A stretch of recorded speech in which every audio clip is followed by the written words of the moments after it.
Hello दोस्तों, स्वागत है आप सभी का आपके अपने चैनल एचपी सक्सेस क्लासेस में। आज अपन अक्टूबर का 4th वीक पढ़ने जा रहे हैं। पहला वीक, दूसरा वीक और तीसरा वीक अपलोड हो गए हैं। ये 4th वीक है जो कवर करेगा 20 से लेकर 25 अक्टूबर की न्यूज़ को, और लास्ट वीक जो होगा 27 से लेकर 1 नवंबर तक की न्यूज़ को कवर करेगा, जो 5th वीक आएगा। ठीक है। और आप जिन्होंने भी अभी तक एप्लीकेशन डाउनलोड नहीं किया, एप्लीकेशन डाउनलोड कर लो। वहाँ पे फ्री क्विजेस है आप लोगों के लिए, वीक वाइज भी है। मान लो वीक की वीडियो देखी आपने, पीडीएफ से रिवाइज किया, फिर आपको थोड़े दिन बाद वापस रिवाइज करना है तो आप क्विज अटेम्प्ट कर सकते हो, जो सभी के लिए फ्री अवेलेबल है। ठीक है। और प्लीज सभी लोग वीडियो को लाइक करो यार, और कमेंट भी करो। स्टार्ट करते हैं सेशन को। और जो अपना पेड बैच है एप्लीकेशन पे अवेलेबल है। कोड यूज करोगे SP90 तो आपको 149 रुपीज में मिल जाएगा, SBI क्लर्क और IBPS क्लर्क मेंस के लिए। और इसी में मैं आप लोगों को गवर्नमेंट स्कीम की, जो करंट गवर्नमेंट स्कीम है इस साल आई है, जो इंपॉर्टेंट और जो प्रीवियस हर बार पूछी जाती है, वो दोनों इसी बैच में मैं देने वाला हूँ। ठीक है। तो स्टार्ट करते हैं सेशन को। सबसे पहला क्वेश्चन, आर्चरी प्रीमियर लीग हुई थी इस बार, पहली बार इंडिया में हुई है, तो वो किसने जीती है? तो जीती है राजपूताना रॉयल्स ने जीती है। और उन्होंने हराया किसको है? उन्होंने हराया है पृथ्वीराज योद्धा को हराया है। ठीक है। और आर्चरी प्रीमियर लीग जो हुई है उसके ब्रांड एम्बेसडर कौन थे? रामचरण। ठीक है। और ऐसे ही अभी न्यू दिल्ली में 12th world para athletics championship हुई थी, उसके ब्रांड एम्बेसडर कंगना रनौत रहे, कंगना रनौत थी। एंड इस चैंपियनशिप के ओपनिंग सेरेमनी के फ्लैग बियरर कौन थे? Preeti Pal and Dharamvir Nain. Okay. Next चले क्वेश्चन नंबर 2 के ऊपर। नॉर्थ कोरिया ने अभी recently most powerful intercontinental ballistic missile unveil की है, जिसका नाम है हवासोंग 20। ठीक है। जिसकी रेंज 15,000 किलोमीटर के आसपास बता रहा है, estimated range. Okay. Next, united nation environment programme release the first state of finance of for forest 2025 report. तो यूएनईपी ने पहली बार एक रिपोर्ट रिलीज की है, state of finance for forest, मतलब फॉरेस्ट के लिए कितना फाइनेंस की रिक्वायरमेंट है, उसको लेके एक रिपोर्ट रिलीज की है। ठीक है। क्वेश्चन ये है कि what is the annual forest gap between current flow and investment needed to meet global forest goal by 2030। तो सबसे पहली बात तो यूएनईपी का हेडक्वार्टर कहाँ है? यूएनईपी का हेडक्वार्टर केन्या नैरोबी में है। एंड क्वेश्चन में ये बोल रहा है कि एनुअल फाइनेंस गैप कितना है, फॉरेस्ट के अंदर जो फाइनेंस होना चाहिए, करंट फाइनेंस और जो रिक्वायरमेंट है उसके बीच में कितना गैप है, ताकि जो ग्लोबल फॉरेस्ट गोल है 2030 तक अचीव हो। तो जो गैप है वो है $216 बिलियन का। करंटली $84 बिलियन की इन्वेस्टमेंट चल रही है फॉरेस्ट में फाइनेंस के थ्रू। और 2030 तक जो एनुअल इन्वेस्टमेंट है वो $300 बिलियन होनी चाहिए। तो इन दोनों का जो गैप है वो है $216 बिलियन। क्लियर है? And government were the main source providing 91% of the forest funding in 2023 and expanding nature based solution by 1 billion hectare by 2030। ये भी एक टारगेट है कि नेचर बेस्ड सोल्यूशन को कितना एक्सपेंड करना है, 1 बिलियन हेक्टेयर तक करना है बाई 2030 एंड 1.8 बिलियन हेक्टेयर तक करना है बाई 2050। क्लियर है? आफ्तन वॉल्केनो जो है, वॉल्केनो अभी रिसेंटली न्यूज में था कि ये 7 लाख साल के बाद वापस जग गया है, अवेक हो गया है। तो ये कहाँ पे है? तो ये ईरान के अंदर है। एंड मोल्डीव्स 181 कंट्री बनी है जिसने इंटरनेशनल एटॉमिक एनर्जी एजेंसी को ज्वाइन किया है, नया मेंबर बनी है। इंटरनेशनल एटॉमिक एनर्जी एजेंसी का हेडक्वार्टर कहाँ है? इसका हेडक्वार्टर वियना के अंदर ही है, और वियना ही इसका मेंबर नहीं है। जहां पे इसका हेडक्वार्टर है वही कंट्री इसका मेंबर नहीं है। ओके। नेक्स्ट चलें अपन क्वेश्चन नंबर 5 के ऊपर। वर्ल्ड फूड डे हर साल 16 अक्टूबर को मनाया जाता है to raise awareness about food security, nutrition and sustainable agriculture. इसकी थीम क्या है इस साल की?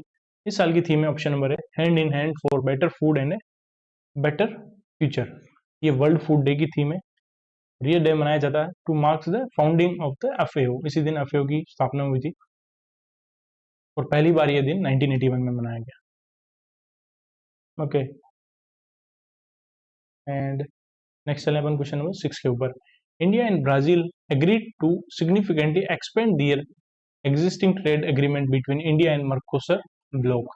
इंडिया और मर्कोसर ब्लॉक के बीच में जो एग्जिस्टिंग ट्रेड एग्रीमेंट है उसको एक्सपेंड करने के लिए किस किसने एमओयू किया? इंडिया के साथ एमओयू किया, ब्राजील ने एमओयू किया, ताकि इंडिया और मर्कोसर ब्लॉक का जो ट्रेड एग्रीमेंट है उसको एक्सपेंड किया जा सके। तो मर्कोसर का हेडक्वार्टर कहाँ है? तो वो है मोंटेविडियो, उरुग्वे के अंदर। और ये फोर्थ लार्जेस्ट इंटीग्रेटेड मार्केट है after European union, north American free trade agreement and ASEAN के बाद। इसको 1991 में क्रिएट किया गया। एंड बात करें रोम के अंदर fourth coast guard global summit Rome के अंदर हुई है इटली में, जिसको को होस्ट किया है इटली और जापान ने मिलकर। बाटूमी जॉर्जिया में अभी FIDE women's chess world cup हुआ था, FIDE women's chess world cup हुआ था, ठीक है। काजाब्लैंका न्यूज में है क्योंकि टाटा एडवांस सिस्टम लिमिटेड ने अभी इंडिया का पहला ओवरसीज डिफेंस मैन्युफैक्चरिंग प्लांट जो है वो कासाब्लैंका के मोरक्को में सेटअप किया है। और जो मर्कोसर ब्लॉक है उसके मेंबर कौन कौन से? अर्जेंटीना, ब्राजील, पराग्वे, उरुग्वे, ये इसके मेंबर है। एंड बोलिविया एंड वेनेजुएला ने इसको बाद में ज्वाइन किया है। एंड इसका हेडक्वार्टर मोंटेविडियो उरुग्वे के अंदर है। एंड जो मर्कोसर है उसके एसोसिएट मेंबर है Chile, Colombia, Ecuador, Guyana, Peru and Suriname. And India और मर्कोसर जो फ्री प्रिफरेंशियल ट्रेड एग्रीमेंट है वो 2004 में साइन किया गया था। ये भी पूछा जा सकता है कब साइन किया गया था, ओके। और इसकी जो प्रेसिडेंसी है वो रोटेटिंग होती है, हर 6 महीने में चेंज होती है। जो फुल मेंबर है उनके पास जाती है। Next, which organisation has issued an order stating that no food brand may use the term ORS, oral rehydration salts, or ORS on its product unless the formulation adheres strictly to the standard recommended by WHO। तो कहने का मतलब simple ये है कि WHO ने बोला है कि कोई भी कंपनी है अपने प्रोडक्ट के ऊपर ORS नहीं लिखेगी जब तक वो WHO स्टैंडर्ड को फॉलो नहीं करेगी। तो ये किसने बोला इंडिया में? तो ये FSSAI ने बोला है कि अगर आप ORS का स्टैंडर्ड जो है WHO ने सेट करके दिया उसको फॉलो नहीं करोगे तो आप अपने प्रोडक्ट के ऊपर ORS नहीं लिख सकते, ठीक है। एंड WHO ने प्रिस्क्राइब किया standard oral rehydration solution with A total osmolarity of 245 MOSM पर ml। जो ORS का गोल है उसमें कंपोजिशन क्या क्या है? 2.6 gram sodium chloride, 1.5 gram potassium chloride and 2.9 gram of sodium citrate and 13.5 gram sugar पर लीटर ऑफ वाटर, ये इसका कंपोजिशन है। एंड FSSAI के नए चेयरमैन कौन है? रजित पुन्हानी। पुन्हानी। इन्होंने रिप्लेस किसको किया है? जी कमला वी राव को रिप्लेस किया है इन्होंने। क्वेश्चन नंबर 8 पे चलते हैं। What is the bilateral trade target between India and Brazil aim to achieve by 2030? India और ब्राजील के बीच में जो बायलैटरल ट्रेड का टारगेट है वो $20 बिलियन अचीव करना है बाय 2030। तो ये भी एक टारगेट का क्वेश्चन है कि इंडिया और ब्राजील के बीच में ट्रेड का टारगेट है $20 billion by which year? By 2030। और इंडिया का टारगेट है कि इंडिया की जो बायो इकोनॉमी है वो $300 बिलियन अचीव करनी है बाय विच ईयर? बाय 2030, ठीक है, क्लियर है। UIDAI ने अभी रिसेंटली लॉन्च की है the scheme for innovation and technology association with Aadhaar, जिसको बोलेंगे SITAA scheme. Which one is not among the 3 targeted challenge design to address critical area of Aadhaar authentication security? तो इनमें से कौन सा जो चैलेंज नहीं है सीता स्कीम का? तो वो ऑप्शन नंबर है लाइव लोकेशन डिटेक्टर नहीं है, face liveness detection, presentation attack detection and contact lens finger authentication. ये सीता स्कीम जो है अभी लॉन्च की UIDAI ने। इसके लिए सीता प्रोजेक्ट के लिए UIDAI ने NASSCOM and ministry of electronics and IT के स्टार्टअप हब के साथ पार्टनरशिप की है to bring together startups, academic institution and industry player to co develop secure and scalable and globally benchmarked solution that enhance Aadhaar authentication. Aadhaar के authentication को और बढ़ाने के लिए सीता स्कीम लॉन्च की है। इसके 3 कंपोनेंट है। सीता स्कीम जो है ये पायलट फेज में 3 टारगेटेड चैलेंज पे काम करेगी। कौन कौन से हैं? Face liveness detection, startup are invited to develop software development kits SDKs for passive and active face liveness detection. मतलब एक्टिव और पैसिव तरीके से फेस का लाइव डिटेक्शन किया जा सके, इसके लिए सॉफ्टवेयर डेवलपमेंट किट बनाए जो भी स्टार्टअप है उनको इन्वाइट किया जाएगा। दूसरा चैलेंज है presentation attack detection. academic and research institution can submit proposal for advanced presentation attack detection solution that leverage AI ML to detect a wide range of attacks। जो भी अटैक आते हैं AI और ML का use करके उसको detect किया जा सके। And contact lens fingerprint authentication. And startup को मेन फोकस किया गया है कि आप डेवलप करो software development kit for fingerprint authentication using standard smartphone camera, मतलब स्मार्टफोन के कैमरा से फिंगरप्रिंट ऑथेंटिकेशन हो जाए कॉन्टेक्टलेस। ठीक है, तो ये 3 डिवाइस 3 चैलेंजेस के ऊपर काम करना है सीता प्रोजेक्ट के अंदर, जिसको यूआईडीआई ने लॉन्च किया है। कौन सी कंट्री को भी रिसेंटली को चेयर अपॉइंट किया है united nation geospatial regional committee for 2025 to 2028 के लिए, तो इंडिया को को चेयर अपॉइंट किया है। India has been elected as the co-chair of the Regional Committee of the United Nations Global Geospatial Information Management for Asia and Pacific till 2028. And UNGGIM AP history की बात करें, इसको establish किया था 1995 में as the permanent committee of GIS infrastructure for Asia and Pacific, and फिर उसका नाम UNGGIM AP रख दिया गया 2012 में। ठीक है, और बस मेन यही है कि इंडिया को इसका को चेयर बनाया 2028 तक। और ये ग्लोबल चैलेंज जो भी है regarding the use of geospatial information को लेकर जो भी चैलेंज है उनको एड्रेस करेगी। Which company recently become the first in India to receive a BIS licence for hot rolled steel strip sheet and plates for welded steel pipe for pipeline transportation system. तो कौन सी company को अभी BIS के द्वारा Indian standard 18384/2023 का licence मिला है, किसके लिए? Hot rolled steel strip sheet and plates for welded steel pipes के लिए। तो मिला है NMDC स्टील लिमिटेड को ये स्टैंडर्ड का लाइसेंस मिला है। नेक्स्ट क्वेश्चन, कौन सी दो कंपनी ने अभी रिसेंटली पार्टनरशिप की है for strategic cooperation agreement for C390 millennium? तो इंडियन एयरफोर्स का ये प्रोक्यूरमेंट है, C390 मिलेनियम प्रोजेक्ट है, उसके लिए महिंद्रा और ब्राजील की एक कंपनी है एम्ब्रेयर, इन्होंने पार्टनरशिप की है। तो इंडियन एयरफोर्स का upcoming medium transport aircraft procurement project है, जिसका नाम है C390 मिलेनियम। ठीक है, तो डिजाइन किया है wide range of military operation के लिए, including cargo and troop transport, troop भी ट्रांसपोर्ट किया जा सके, एरियल रिफ्यूलिंग हो, मेडिकल इवेक्यूएशन हो, तो उसके लिए एक बहुत सारी रेंज का एक ऑपरेशन लॉन्च किया C390 मिलेनियम प्रोजेक्ट। उसके लिए दो कंपनी, एक इंडिया की महिंद्रा एंड ब्राजील की एम्ब्रेयर, इन्होंने पार्टनरशिप की है। एंड इंडियन एयरफोर्स का 93rd अभी फाउंडेशन डे मनाया गया 8 अक्टूबर को, 93rd एनिवर्सरी थी। कौन सी एनिवर्सरी थी ये याद रखनी है आपको। India has set a target of increasing domestic defence manufacturing to 3 lakh crore by which year. India ने टारगेट सेट किया है कि डोमेस्टिक डिफेंस मैन्युफैक्चरिंग कितनी करनी है, 3 लाख करोड़ करनी है बाई 2029 तक। तो 2019 तक डिफेंस मैन्युफैक्चरिंग का टारगेट है 3 लाख करोड़, डिफेंस एक्सपोर्ट का टारगेट है 50,000 crore by 2029।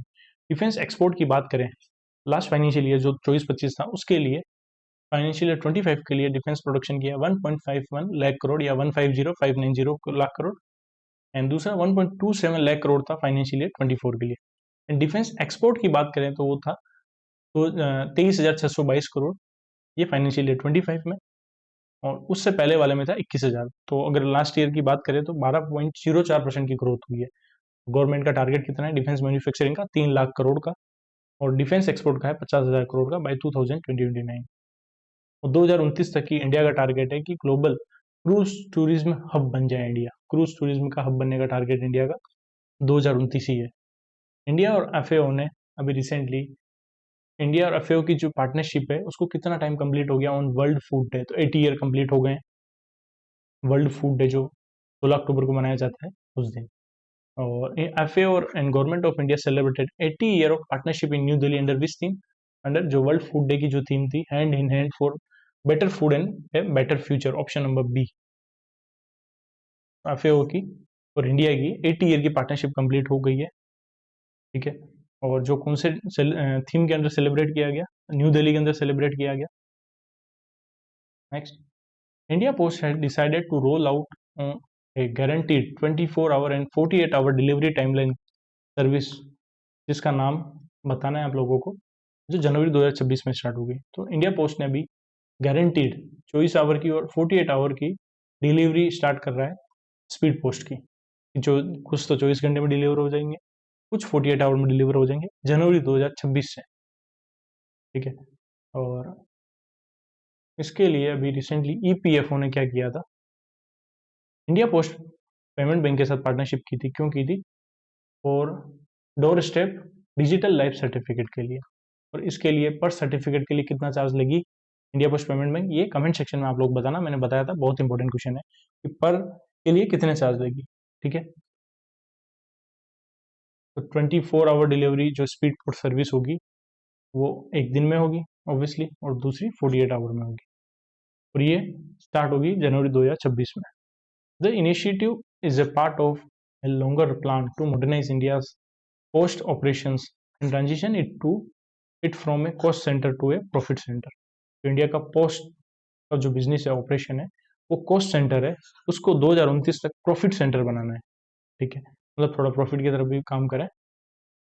Next, what is the nodal body for the scheme? Per drop more crop scheme की नोडल जो बॉडी है वो है department of agriculture and farmer welfare. And earlier जो फंड थे वो 20% थे, were restricted to 20% of the total allocation का 20% तक ही फंड पर ड्रॉप पर मोर क्रॉप के अंदर मिलते थे, and north eastern and Himalayan region के लिए 40% मिलते थे, बट ये सारी लिमिट अभी बढ़ा दी गई है। ठीक है, लोकल रिक्वायरमेंट के हिसाब से वो खुद अपनी लिमिट बढ़ा सकते हैं। एंड जो ये per drop more crop scheme है, ये 2015-16 में प्रधानमंत्री कृषि सिंचाई योजना के अंदर लॉन्च किए गए थे। Department of agriculture and farmer welfare ये इसकी इंप्लीमेंटिंग एजेंसी है 2015-16 से 21-22 तक, एज ए कंपोनेंट ऑफ प्रधानमंत्री किसान सिंचाई योजना के अंदर पर ड्रॉप मोर क्रॉप स्कीम थी। बट 2022-23 से जो ये स्कीम है ये इंप्लीमेंट हुई अंडर राष्ट्रीय कृषि विकास योजना के अंडर। इसका मेन ऑब्जेक्टिव है enhance water use efficiency at farm level using drip and sprinkle irrigation system। मतलब जो पाइप से अगर पानी देंगे तो ज़्यादा पानी वेस्ट होगा, ज़्यादा पानी चाहिए होगा। इस स्कीम का मेन यूज ये है कि इफिशिएंट वाटर का सही तरीके से यूज करें, स्प्रिंकल और ड्रिप इरिगेशन सिस्टम का यूज करें। ठीक है, जिससे इनपुट कॉस्ट कम आए, वाटर से वो और फार्मर की इनकम बढ़े। क्लियर है? And NABARD managed the micro irrigation fund with an initial corpus of 5,000 crore to support innovative project and subsidize loan। तो माइक्रो इरिगेशन फंड के थ्रू के लिए नाबार्ड ने कितना इनिशियल कॉर्पस रखा है? 5,000 crore.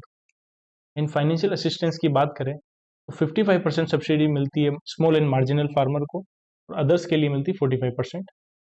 And additional state level incentive और top up subsidies are provided to encourage adoption. जो ये पर ड्रॉप मोर क्रॉप जो स्कीम है, इसके अंदर क्या यूज किया जाता है? Drip and sprinkle irrigation use किया जाता है। ठीक है, और एडिशनल ज़्यादा से ज़्यादा इनको इंसेंटिव मिलेगा ताकि ये इसको यूज करे, इसको अडोप्ट करे। ठीक है, और north eastern and Himalayan state को 25% हाइयर यूनिट कॉस्ट मिलती है अदर स्टेट के कंपेरिजन में। और इसको टेक्निकल सपोर्ट कौन दे रहा है? Indian council of agriculture research. Next question, which two organization launched the V-Wise initiative to help Indian women-led MSME go global? तो नीति आयोग का women entrepreneurship platform and DP world ने पार्टनरशिप करके लॉन्च किया we rise initiative.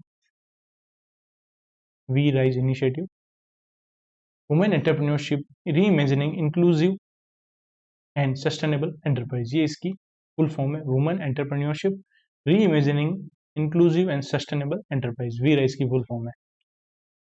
और ये women entrepreneurship platform का ही part है ये प्रोग्राम। ठीक है, तो किस किसने लॉन्च किया है? नीति आयोग का वुमेन एंटरप्रेन्योरशिप प्लेटफॉर्म और डीपी वर्ल्ड ने मिलकर वी राइज इनिशिएटिव लॉन्च किया है। और ब्रिक्स ने एक इनिशिएटिव लॉन्च किया था वी वाइज इनिशिएटिव लॉन्च किया था। ठीक है, which organisation is not among the three who collaborated for an AI driven series title Mahabharat Ek Dharm युद्ध? तो एक एआई सीरीज आई है हॉटस्टार के ऊपर, महाभारत एक धर्म युद्ध, एआई ड्रिवन सीरीज है। ठीक है, सारे कैरेक्टर एआई से बने हैं। तो उसके लिए कौन कौन सी कंपनी ने अभी कोलेब्रेशन किया है? क्वेश्चन में ये पूछ रहा है कि इनमें से कौन सी नहीं है जिसने पार्टिसिपेशन नहीं किया, कोलेब्रेशन नहीं किया, तो अमेजॉन प्राइम ने नहीं किया है। बाकी collective media house, Prasar Bharati और जियो स्टार, इन्होंने पार्टनरशिप की है। महाभारत को किसने लिखा है? वेद व्यास जी ने लिखा था।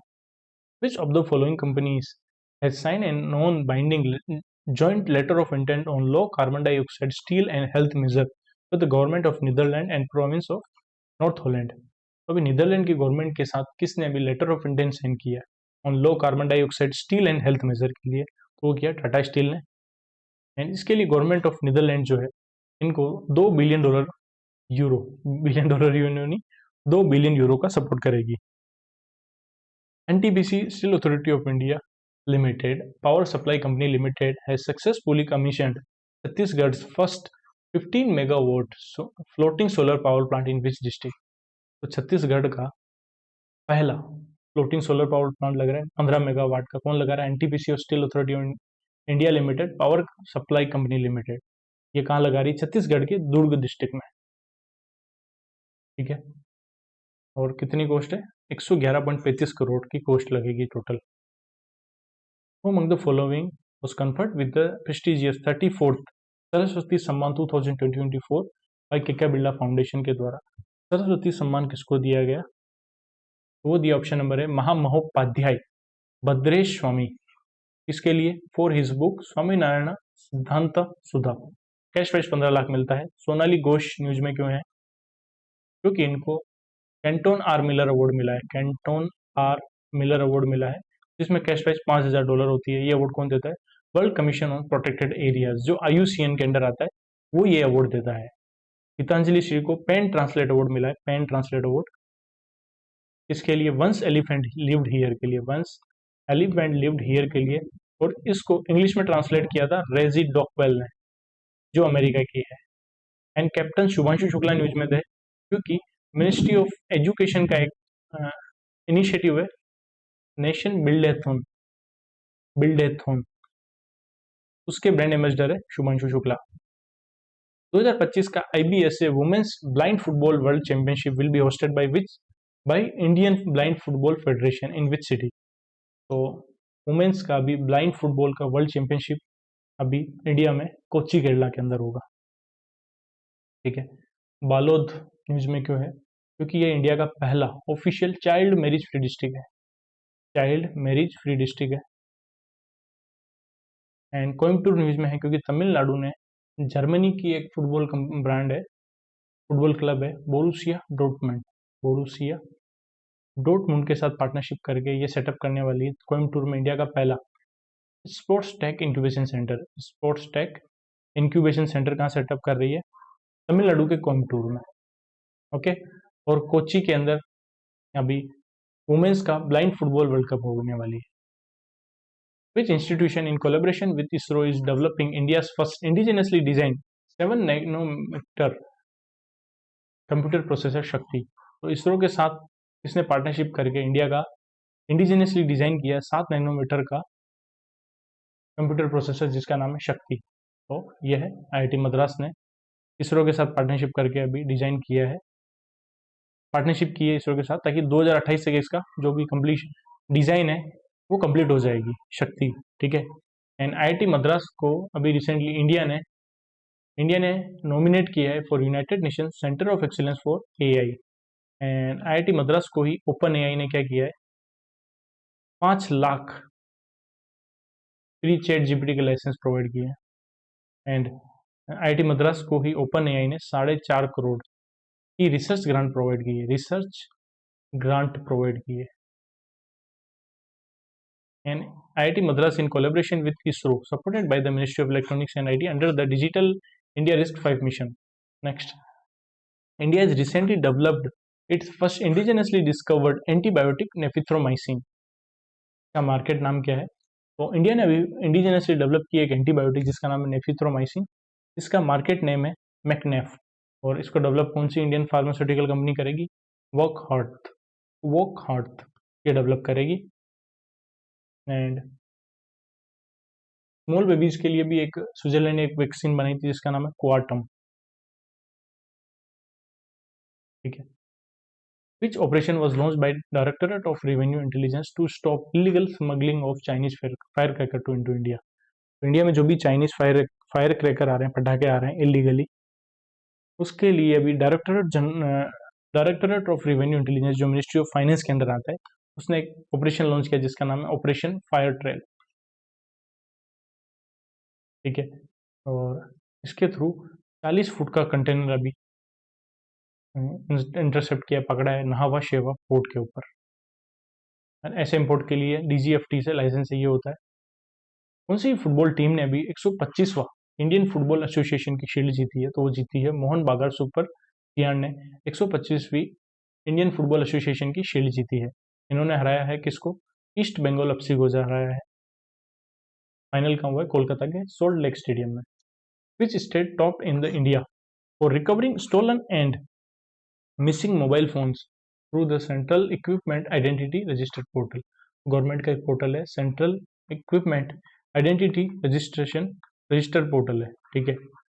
इसके थ्रू जो भी मोबाइल फ़ोन चोरी हो जाते हैं, गुम जाते हैं, उनको रिकवर किया जाता है। तो सबसे ज़्यादा इंडिया में कौन से स्टेट में मोबाइल फ़ोन जो चोरी हुए, गुमे हैं, वो रिकवर हुए हैं central equipment register identity register portal के द्वारा? तो वो है तेलंगाना में। एंड जो central equipment identity register portal जो है, इसको डेवलप किया है डिपार्टमेंट ऑफ टेली कम्युनिकेशन ने।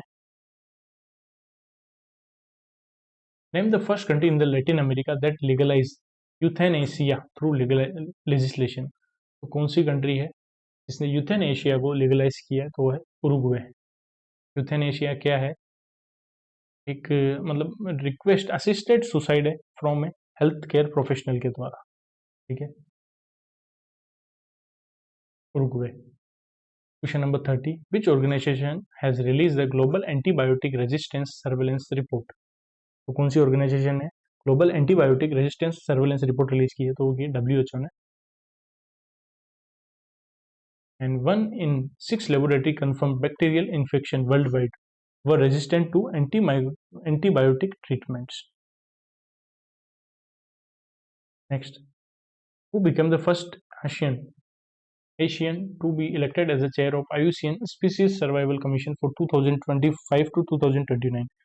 तो IUCN की एक पार्ट है स्पीसीज सर्वाइवल कमीशन, उसके चेयरमैन कौन बने? पहले एशियन है, 4 साल के लिए बने, वो बने विवेक मेनन बने हैं। IUCN का हेडक्वार्टर ग्लेन स्विट्जरलैंड में, और 75 ईयर की हिस्ट्री में पहली बार कोई एशियन बना है, और ये फाउंडर है, wild life trust of India के फाउंडर रह चुके हैं। सोनाली घोष, वही मैंने बताया, केंटोन आर मिलर अवार्ड। महामहोपाध्याय को 34th सरस्वती सम्मान मिला है। सरस्वती सम्मान कैश प्राइस 15 लाख मिलता है। के बिरला फाउंडेशन ने स्टार्ट किया था 1991 में। Anant Goenka has been named the president elect of the FICCI for 2025-26। Who will be replaced by whom? और ये रिप्लेस करेंगे हर्षवर्धन अग्रवाल को। अनंत गोयनका जो है प्रेसिडेंट इलेक्ट हुए हैं फिक्की के, और ये सीनियर वाइस प्रेसिडेंट है अभी फिक्की के करंटली, जो अभी प्रेसिडेंट इलेक्ट हो गए हैं। और करंटली जो अनंत गोयनका है, ये चेयरमैन है ऑटोमेटिव टायर मैन्युफैक्चरर एसोसिएशन के। Next question, very very important question. Sustainable aquaculture in mangrove ecosystem, same model of which state has recently received global technical recognition from the food and agriculture organisation? तो FAO के द्वारा किसको अभी recently technical recognition मिला है? कौन से mission को? तो एक मॉडल है वेस्ट बंगाल का sustainable aquaculture in mangrove ecosystem, इसको अभी रिसेंटली टेक्निकल रिकॉग्निशन मिला है फूड एंड एग्रीकल्चर ऑर्गेनाइजेशन का द्वारा। और इंडिया और FAO की पार्टनरशिप को 80 ईयर कंप्लीट हो गए हैं। 16 अक्टूबर को इसका सेलिब्रेशन हुआ वर्ल्ड फूड डे के दिन, जिसकी थीम थी हैंड इन हैंड।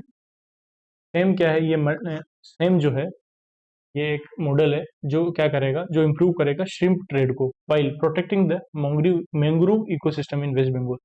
जो मैंग्रोव है उसको भी प्रोटेक्ट करना है, प्लस श्रिम्प ट्रेड भी बनानी है। तो उसके लिए एक मॉडल लॉन्च किया था सेम, जो जिसको ग्लोबल टेक्निकल रिकॉग्निशन मिला है, ठीक है, FAO के द्वारा। All oral formulation containing more than what percentage ethyl alcohol packed and sold in bottles of more than 30 ml will come under Schedule H1 of the Drug Rules 1945? तो अभी government ने drug rule जो है वो थोड़ा tight किए हैं। Government ने बोला है कि जो भी पैकेट जो भी पैक्ड बोतल है जो मार्केट में बेची जा रही है, जिसके अंदर 30 ml से ज़्यादा कंटेन है, ठीक है, और उसमें 12% या उससे ज़्यादा एथिल अल्कोहल है, तो वो शेड्यूल H1 ड्रग जो है उसके अंडर आएगी। जो भी ड्रग ओरल फॉर्मुलेशन है जिसमें 12% या उससे ज़्यादा एथिल अल्कोहल है, और जो 30 ml की बोतल के अंदर बेचा जा रहा है, सोल्ड किया जा रहा है मार्केट में, तो वो schedule H1 of the drug rules के अंडर आएगा, ठीक है। oral formulation containing more than 12% ethyl alcohol packed and sold in bottles of more than 30 ml will come under Schedule H1 drug rule.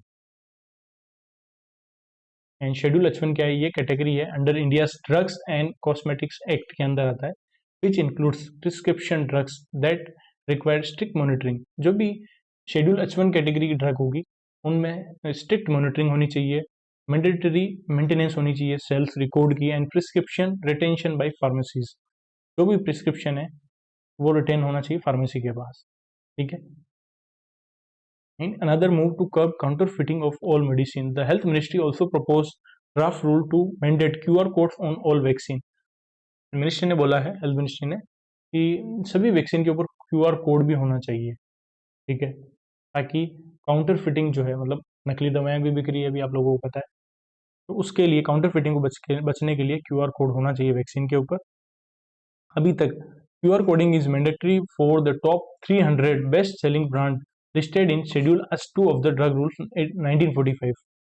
तो schedule S2 of drug rule 1945 जो है उसके अंदर जो टॉप 300 बेस्ट सेलिंग ब्रांड है उन्हीं के ऊपर QR कोड मैंडेटरी है अभी तक, बट अब बोल दिया है कि जो H1 शेड्यूल की ड्रग्स है उनके ऊपर भी QR कोड मैंडेट कर दिया है। चंद्रयान 2 मिशन ऑर्बिटर, उसका नाम क्या है, जिसने डिटेक्ट किया है the effect of a sun's coronal mass ejection on the moon's lunar exosphere. तो ऑर्बिटर का नाम है, चंद्रयान 2 के मिशन के ऑर्बिटर का नाम है CHASE-2, CHACE-2। India's Chandrayaan 2 mission has achieved a remarkable milestone by making the first ever observation of sun's coronal mass ejection effect on the moon। तो सन का जो कोरोनल मास इजेक्शन है उसका इफेक्ट मून के ऊपर हो रहा है। ये किसने अचीव किया? इंडिया के जो चंद्रयान 2 मिशन के अंदर जो ऑर्बिटर था जिसका नाम है CHASE-2, उसने ये डिटेक्ट किया है। CHASE-2 की full form Chandra's atmosphere composition explorer 2 है, ठीक है। वही चीज है जो कि जो सन का कोरोनल मास इजेक्शन है उसका इफेक्ट मून के ऊपर कैसे आएगा उसको अभी डिटेक्ट किया गया, यानी इसको 2024 में ये इवेंट हुआ था पहले, ठीक है। एंड चंद्रयान 2 जो मिशन है उसको 22 जुलाई 2019 में using the GSLV MK3 M1 rocket के थ्रू 2019 में लॉन्च किया था।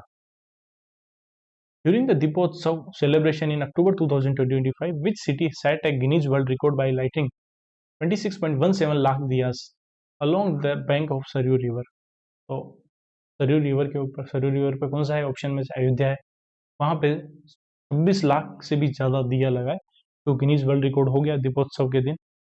और साथ ही उसके साथ ही दूसरा वर्ल्ड रिकॉर्ड ये बनाया कि 2128 पुजारी और भक्त थे माँ सरयू आरती के दौरान। ये भी लार्जेस्ट नंबर ऑफ पार्टिसिपेंट है, इसका भी रिकॉर्ड बन गया है।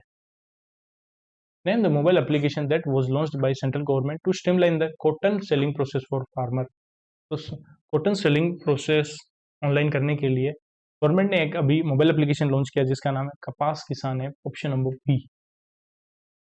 एंड सेंटर ने अभी 600 करोड़ रुपए का कपास क्रांति मिशन लॉन्च किया है हैदराबाद के अंदर, जिससे क्या होगा, जिससे कॉटन है उसकी जो यील्ड है वो बढ़ानी है, long staple cotton cultivation through innovative agriculture practices and technology के द्वारा। ये कपास किसान मिशन जो है इसका मेन एम है 600 करोड़ रुपए आउटले है, ओके। एंड इस मिशन का जो मेन एम ये है कि महाराष्ट्र में जो HDP जो टेक्निक यूज की थी, HDP क्या है? High density plantation technique use की थी, मेथड यूज किया था महाराष्ट्र ने, उसको तेलंगाना में भी रेप्लिकेट करना है। हाई डेंसिटी प्लांटेशन क्या होता है? हाई डेंसिटी प्लांटेशन एक एग्रीकल्चर टेक्निक है जिसमें प्लांटिंग क्रॉप को प्लांट किया जाएगा क्लोज टुगेदर, मतलब बहुत ही कम एरिया में पास में ही ज्यादा प्लांटिंग करेंगे, जिससे क्या होगा, number of plants per unit area बढ़ेगा, यील्ड बढ़ेगा, एंड रिसोर्सेज का यूज बहुत अच्छे से होगा, एंड वाटर एंड न्यूट्रिएंट्स जो है कम रिक्वायर्ड होंगे, और उससे फार्मर की इनकम भी बढ़ेगी, ठीक है। एंड कपास किसान एप्लीकेशन जो है ये मोबाइल एप्लीकेशन है जिसको डिजाइन किया है to streamline the cotton selling process for farmer. और जो भी कॉटन बेचना है उसका प्रोसेस बहुत ही ईजी कर दिया जाएगा, हर एक किसान अपने लिए स्लॉट बुक कर सकता है और ये ट्रांसपेरेंसी लेके आएगा, एफिशिएंसी लेके आएगा। और to support this system 122 procurement centre and 345 ginning centre जो है वो ऑपरेशनल किए गए तेलंगाना के अंदर। एंड मित्र किसने लॉन्च किया है? मित्र पोर्टल सेबी ने लॉन्च किया था।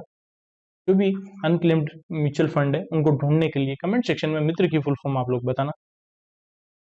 Ministry of civil aviation recently celebrated which number anniversary of UDAN? उड़े देश का आम नागरिक जो स्कीम है, आरसीएस स्कीम है, रीजनल कनेक्टिविटी स्कीम उड़ान, उड़े देश का आम नागरिक की 9th एनिवर्सरी है, अभी सेलिब्रेट की है। इस स्कीम को 21 अक्टूबर 2016 में लॉन्च किया गया था और पहली बार जो फर्स्ट उड़ान फ्लाइट है वो शिमला और दिल्ली के बीच में 2017 में लॉन्च की गई थी। बाकी बहुत सारी चीज़ें हैं और गवर्नमेंट ने, मिनिस्ट्री ने ये बोला है कि इस स्कीम को अप्रैल 2027 के बाद भी कंटिन्यू रखेंगे। कौन सा इनिशिएटिव भी लॉन्च किया गया as a part of the celebration of the Sardar Patel's 150th birth anniversary के रूप में? सरदार पटेल की 150वीं बर्थ एनिवर्सरी मनाने का जो सेलिब्रेशन है उसके दौरान कौन सा इनिशिएटिव लॉन्च किया गया? The Sardar at 150 unity march. इसी दिन, ये 31 अक्टूबर को आता है, इसी दिन नेशनल यूनिटी डे मनाते हैं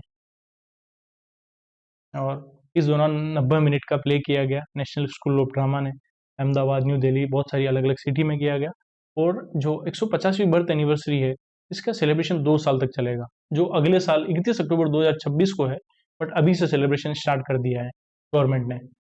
एंड जो 31 अक्टूबर उसको राष्ट्रीय एकता दिवस या नेशनल यूनिटी डे के रूप में मनाया जाता है।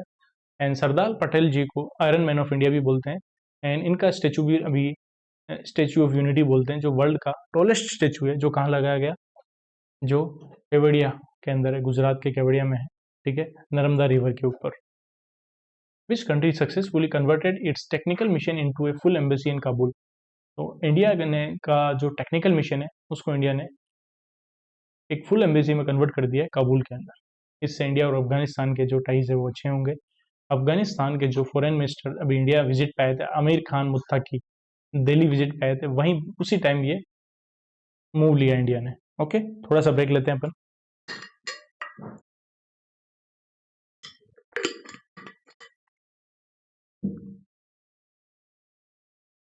Question number 41, FIDE chess world cup 2025 का जो इंडिया में गोवा में होगा, ठीक है, इसके लिए एंथम है इट्स योर मूव। तो एंथम को वॉइस किसने दी, मतलब गाना किसने गाया? इट्स योर मूव, दलर मेहंदी, ठीक है। इसको फ्लैग ऑफ किया गोवा के जो चीफ मिनिस्टर है प्रमोद सावंत जी ने। इंडिया में 23 साल के बाद हो रहा है और साथ ही जो ये वर्ल्ड कप है इसका लोगो भी अनवील किया। लोगो के अंदर तीन डिस्टिंक्टिव ट्रेपेजोइडल पैनल है, 3 पैनल है कुल मिला के। पहला एक है ग्रीन पैनल जो शो करता है पाम ट्री को, व्हाइट पाम ट्री को with A blue wave at the bottom.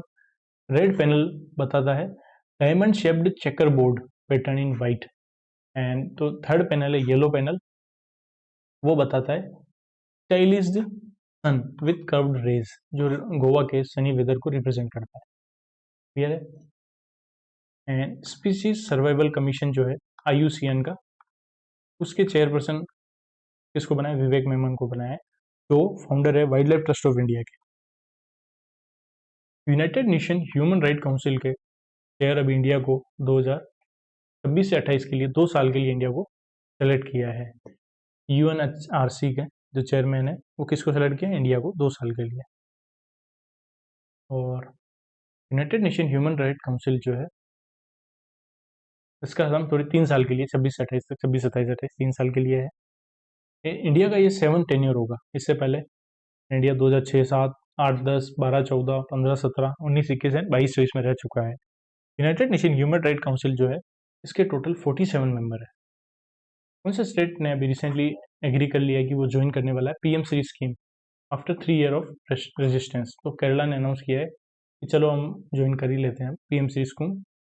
PM Shri scheme ये department of school education and ministry of education के अंडर आती है। PM श्री स्कूल जो है वो डेवलप होगी एज ए ग्रीन स्कूल। ये स्कीम 5 साल के लिए लॉन्च की थी, 22 23 से 26 27 तक। 5 साल के लिए सेंट्रल गवर्नमेंट ने 27,360 करोड़ का आउटले रखा था, जिसमें से सेंट्रल का शेयर था 18,128 करोड़। ओके, फंडिंग पैटर्न की बात करें अगर PM श्री स्कूल बना रहे हैं तो फंडिंग पैटर्न कैसे होगी? अगर नॉर्मल सेंट्रल गवर्नमेंट की बात करें, नॉर्मल स्टेट है तो 60-40 होगी। नॉर्थ ईस्ट और हिमालयन स्टेट है या जम्मू कश्मीर है तो 90:10 होगी। सेंट्रल देगा 90, 10 देगा स्टेट। और कोई ऐसी यूटी है जिसमें लेजिस्लेचर नहीं है तो 100% ही सेंट्रल गवर्नमेंट देगी। पीएम श्री स्कूल का टारगेट क्या है? 14,500 पीएम श्री स्कूल बनाना है, ये जो स्कीम है इसका टारगेट है। ठीक है, और 2027 में ये स्कीम लॉन्च की गई थी गवर्नमेंट ऑफ इंडिया ने, ताकि इससे क्या होगा, स्कूल का इंफ्रास्ट्रक्चर, क्वालिटी, ये सभी बढ़ेंगे। और केरला जो है इंडिया का पहला 100% डिजिटल लिटरेट स्टेट बना है, डिजिटल लिटरेट स्टेट बना है, वो है केरला। अभी रिसेंटली इंडिया और जापान के बीच में एक एक्सरसाइज है, जैमिस एक्सरसाइज हुई, जैमैक्स। जीमैक्स एक्सरसाइज भी होती है, वो अलग है, ये जैमैक्स है। तो इसमें कौन सी इंडियन नेवल शिप ने पार्टिसिपेट किया? तो वो है आईएनएस सह्याद्री ने पार्टिसिपेट किया। एक सेकंड, बैटरी खत्म हो गई है लैपटॉप की।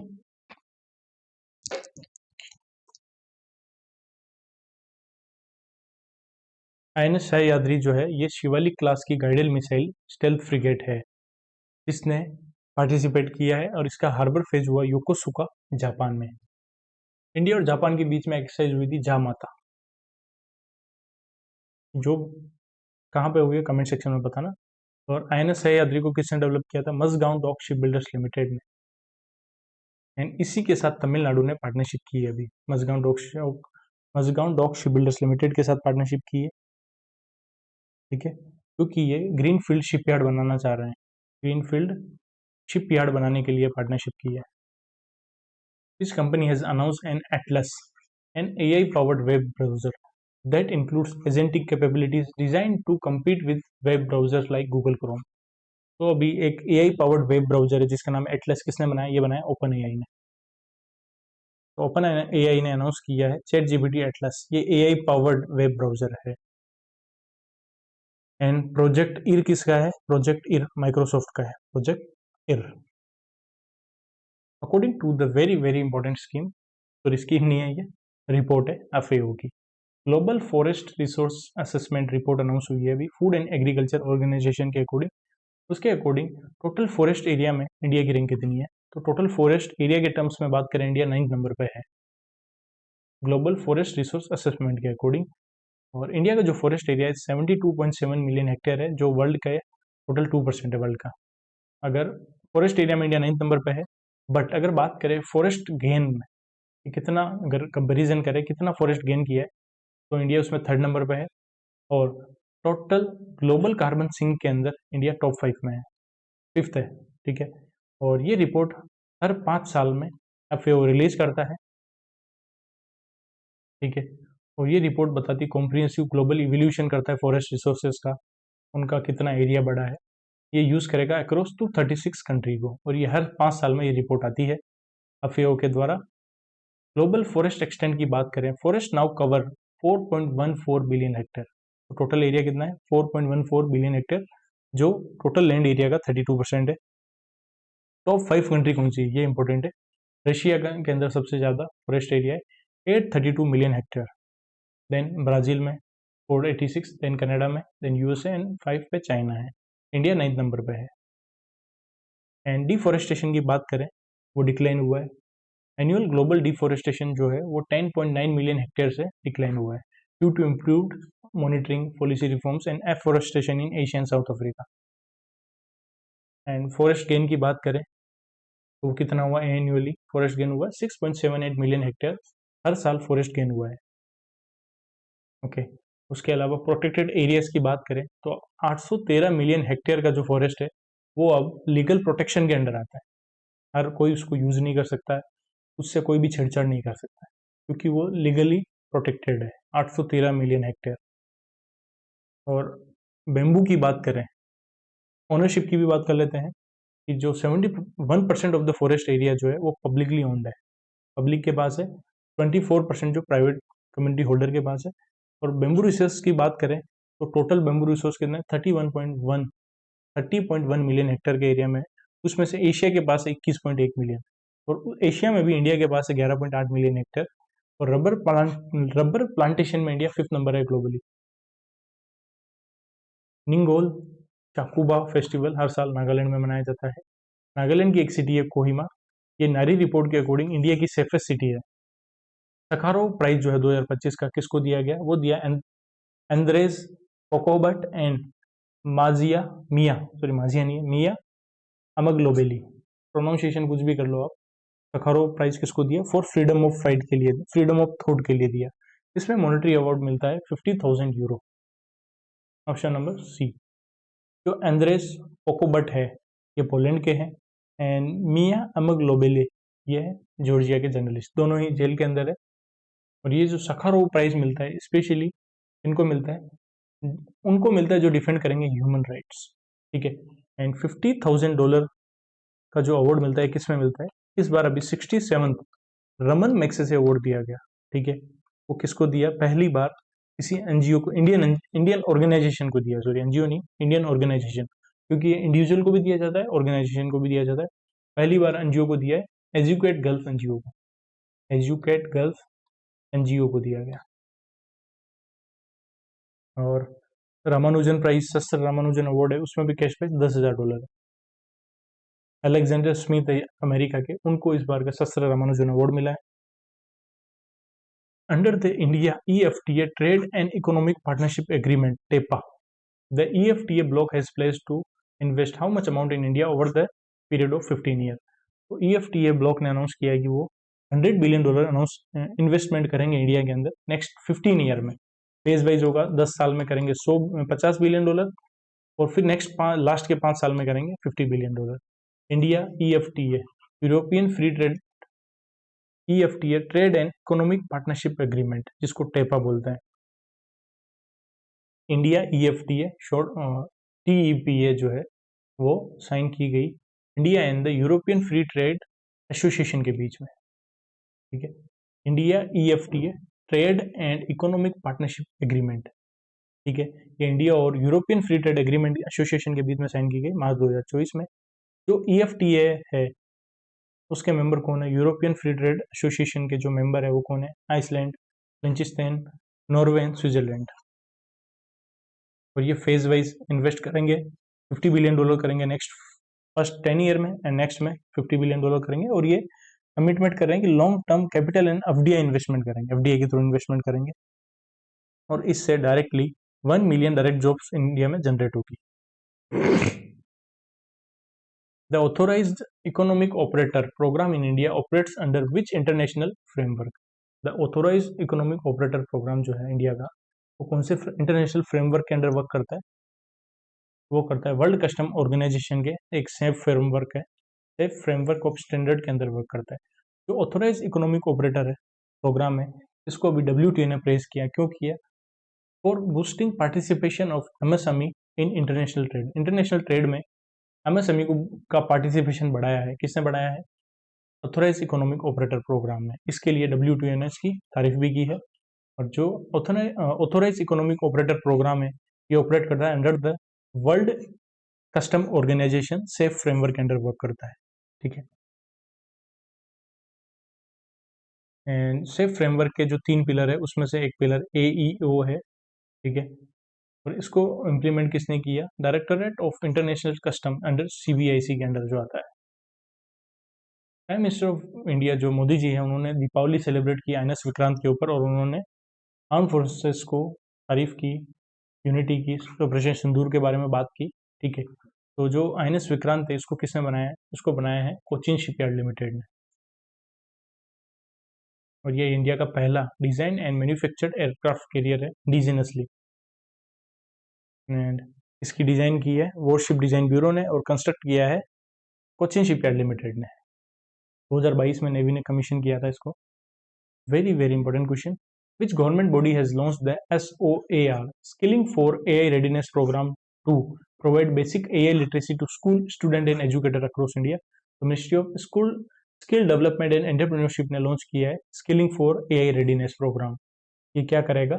ये AI लिटरेसी प्रोवाइड करेगा जो क्लास 6 to 12 के स्टूडेंट और एजुकेटर है उनको AI लिटरेसी एंड कंप्यूटेसी प्रोवाइड करेगा, इसके थ्रू ट्रेनिंग प्रोवाइड करके। SOAR जो है स्किलिंग फॉर AI रेडीनेस, इसके 3 प्रोग्रेसिव मॉडल है, AI to be aware, AI to acquire and AI to aspire, ये 3 मॉडल है। और इसको ministry of skill development and entrepreneurship ने मिनिस्ट्री ऑफ एजुकेशन के साथ मिलकर लॉन्च किया है। इसमें लर्निंग मॉड्यूल होंगे, 3-15 घंटे के लर्निंग मॉड्यूल है स्टूडेंट के लिए, और एक 45 घंटे का मॉड्यूल है एजुकेटर का ही। एंड बजट में अनाउंस किया गया था सेंटर ऑफ एक्सीलेंस बनाया जाएगा AI इन एजुकेशन के अंदर, एजुकेशन के अंदर एआई को यूज़ करना है उसके लिए, उसका बजट रखा था 500 करोड़ रुपए। ठीक है, वेरी वेरी इंपॉर्टेंट क्वेश्चन, ये एग्जाम में आ सकता है। Next, which state is scheduled to be officially declared the first state in India to be free from extreme poverty? तो एक्सट्रीम पॉवर्टी से अभी कौन सा स्टेट फ्री हुआ है? वो है केरला, 1 नवंबर से फ्री हुआ है। और वर्ल्ड बैंक ने भी जो एक्सट्रीम पॉवर्टी की जो डेफिनेशन है उसको भी रीडिफाइन किया था कि जिसकी भी इनकम पर डे $3 से कम है वो एक्सट्रीम पॉवर्टी में आएगा। कौन सी कंट्री ने डेवलप की है MAM01 monoclonal antibody against malaria? तो ये की है अमेरिका ने डेवलप की है, जो टारगेट करेगी प्लाज्मोडियम फ्लेसिपेरम को। The Goda ultra super critical thermal power plant जो है ये कहाँ पे है? ये झारखंड के अंदर है। एंड मिनिस्ट्री ऑफ पावर ने अडानी पावर लिमिटेड को अप्रूवल दे दिया to connect its Godda ultra super critical thermal power plant in Jharkhand. Next है स्टेट माइनिंग रेडीनेस इंडेक्स, अभी मिनिस्ट्री ऑफ माइन ने रिलीज किया। उसके अकॉर्डिंग कौन से स्टेट ने टॉप रैंक आई है? कौन से स्टेट की इन कैटेगरी है? कैटेगरी है कौन सी है जिसमें सबसे ज़्यादा मिनरल है? तो वो है मध्य प्रदेश। पूरी बात करें अगर डिटेल में तो कैटेगरी एम मिनरल रिच है। मिनरल रिच में मध्य प्रदेश नंबर 1, नंबर 2 राजस्थान है, नंबर 3 गुजरात। मॉडरेट रिसोर्सेज में नंबर 1 पे कैटेगरी बी में गोवा है, फिर यूपी है, फिर आसाम। एंड कैटेगरी सी जो है जिसमें लो इंडोमेंट है उसमें नंबर 1 पंजाब, उत्तराखंड है, त्रिपुरा। तो सबसे पहले बात करें जो टॉप मिनरल रिच है वो तो याद रखना ही है आपको, एमपी, राजस्थान एंड गुजरात। तीनों के बॉर्डर टच हो रहे हैं एक तरीके से, इस टाइप से याद रख सकते हो आप। दूसरा जो मॉडरेट है उसका टॉप याद रखो गोवा, एंड लो इन्वॉल्वमेंट का भी पंजाब टॉप है। ठीक है, prime minister of India Modi ji ने अभी रिसेंटली इनोग्रेट किया advance night vision factory in Nimmaluru, Krishna district in Andhra Pradesh. तो ये जो फैसिलिटी है एडवांस नाइट विजन फैक्ट्री है, ये सेटअप करेगी Bharat electronics limited at a investment of 360 crore. And DRDO को business line change maker of the year award मिला है। टाटा एडवांस सिस्टम लिमिटेड ने स्पेन की एक कंपनी है इंद्रा, इसके साथ पार्टनरशिप करके इंडिया का इंडिजिनियसली 3D रडार बनाया है जिसका नाम है लांजान।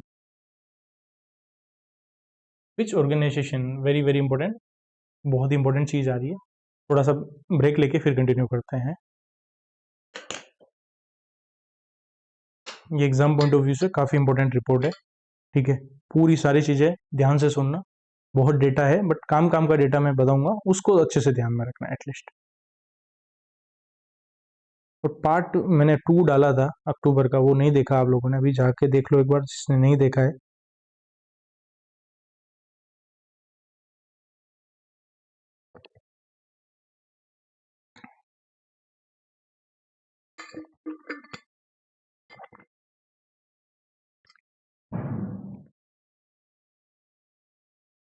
अभी एक रिपोर्ट आई है जिसका नाम है global multi dimensional poverty index report आई है। ठीक है, रिपोर्ट का नाम है overlapping hardships, poverty and climate hazards. तो global multi dimensional poverty index कौन रिलीज करता है? उसके लिए एक रिपोर्ट आई है जिसका नाम है overlapping hardships, poverty and climate hazard. तो ये रिपोर्ट किसने रिलीज की है? UNDP and OPHI, option number C, united nation development programme and Oxford poverty and human development initiative. इन्होंने multi dimensional poverty index release किया है। ठीक है, अब बात करें, इसको पहली बार 2010 में लॉन्च किया था ह्यूमन डेवलपमेंट रिपोर्ट के अंडर। और ये किस पे वर्क करता है? सस्टेनेबल डेवलपमेंट गोल जो है 1, जो नो पॉवर्टी के बारे में बात करता है। सस्टेनेबल डेवलपमेंट गोल 2 क्या है? Zero hunger. हंगर के बारे में आगे बात करेंगे। ठीक है, यूएनडीपी और ओपीएचआई ने रिलीज किया है global multi dimensional poverty index 2020-25 की रिपोर्ट, जिस रिपोर्ट का नाम है overlapping hardships, poverty and climate hazards. इस रिपोर्ट में ये बोला है, जहां से क्वेश्चन बन सकता है वो मैं बताता हूँ। Nearly 8 in 10 people living in multi dimensional poverty, जो भी मल्टी डायमेंशनल पॉवर्टी के अंदर है 10 में से 8 लोग जो है उनके बारे में बात कर रहे हैं।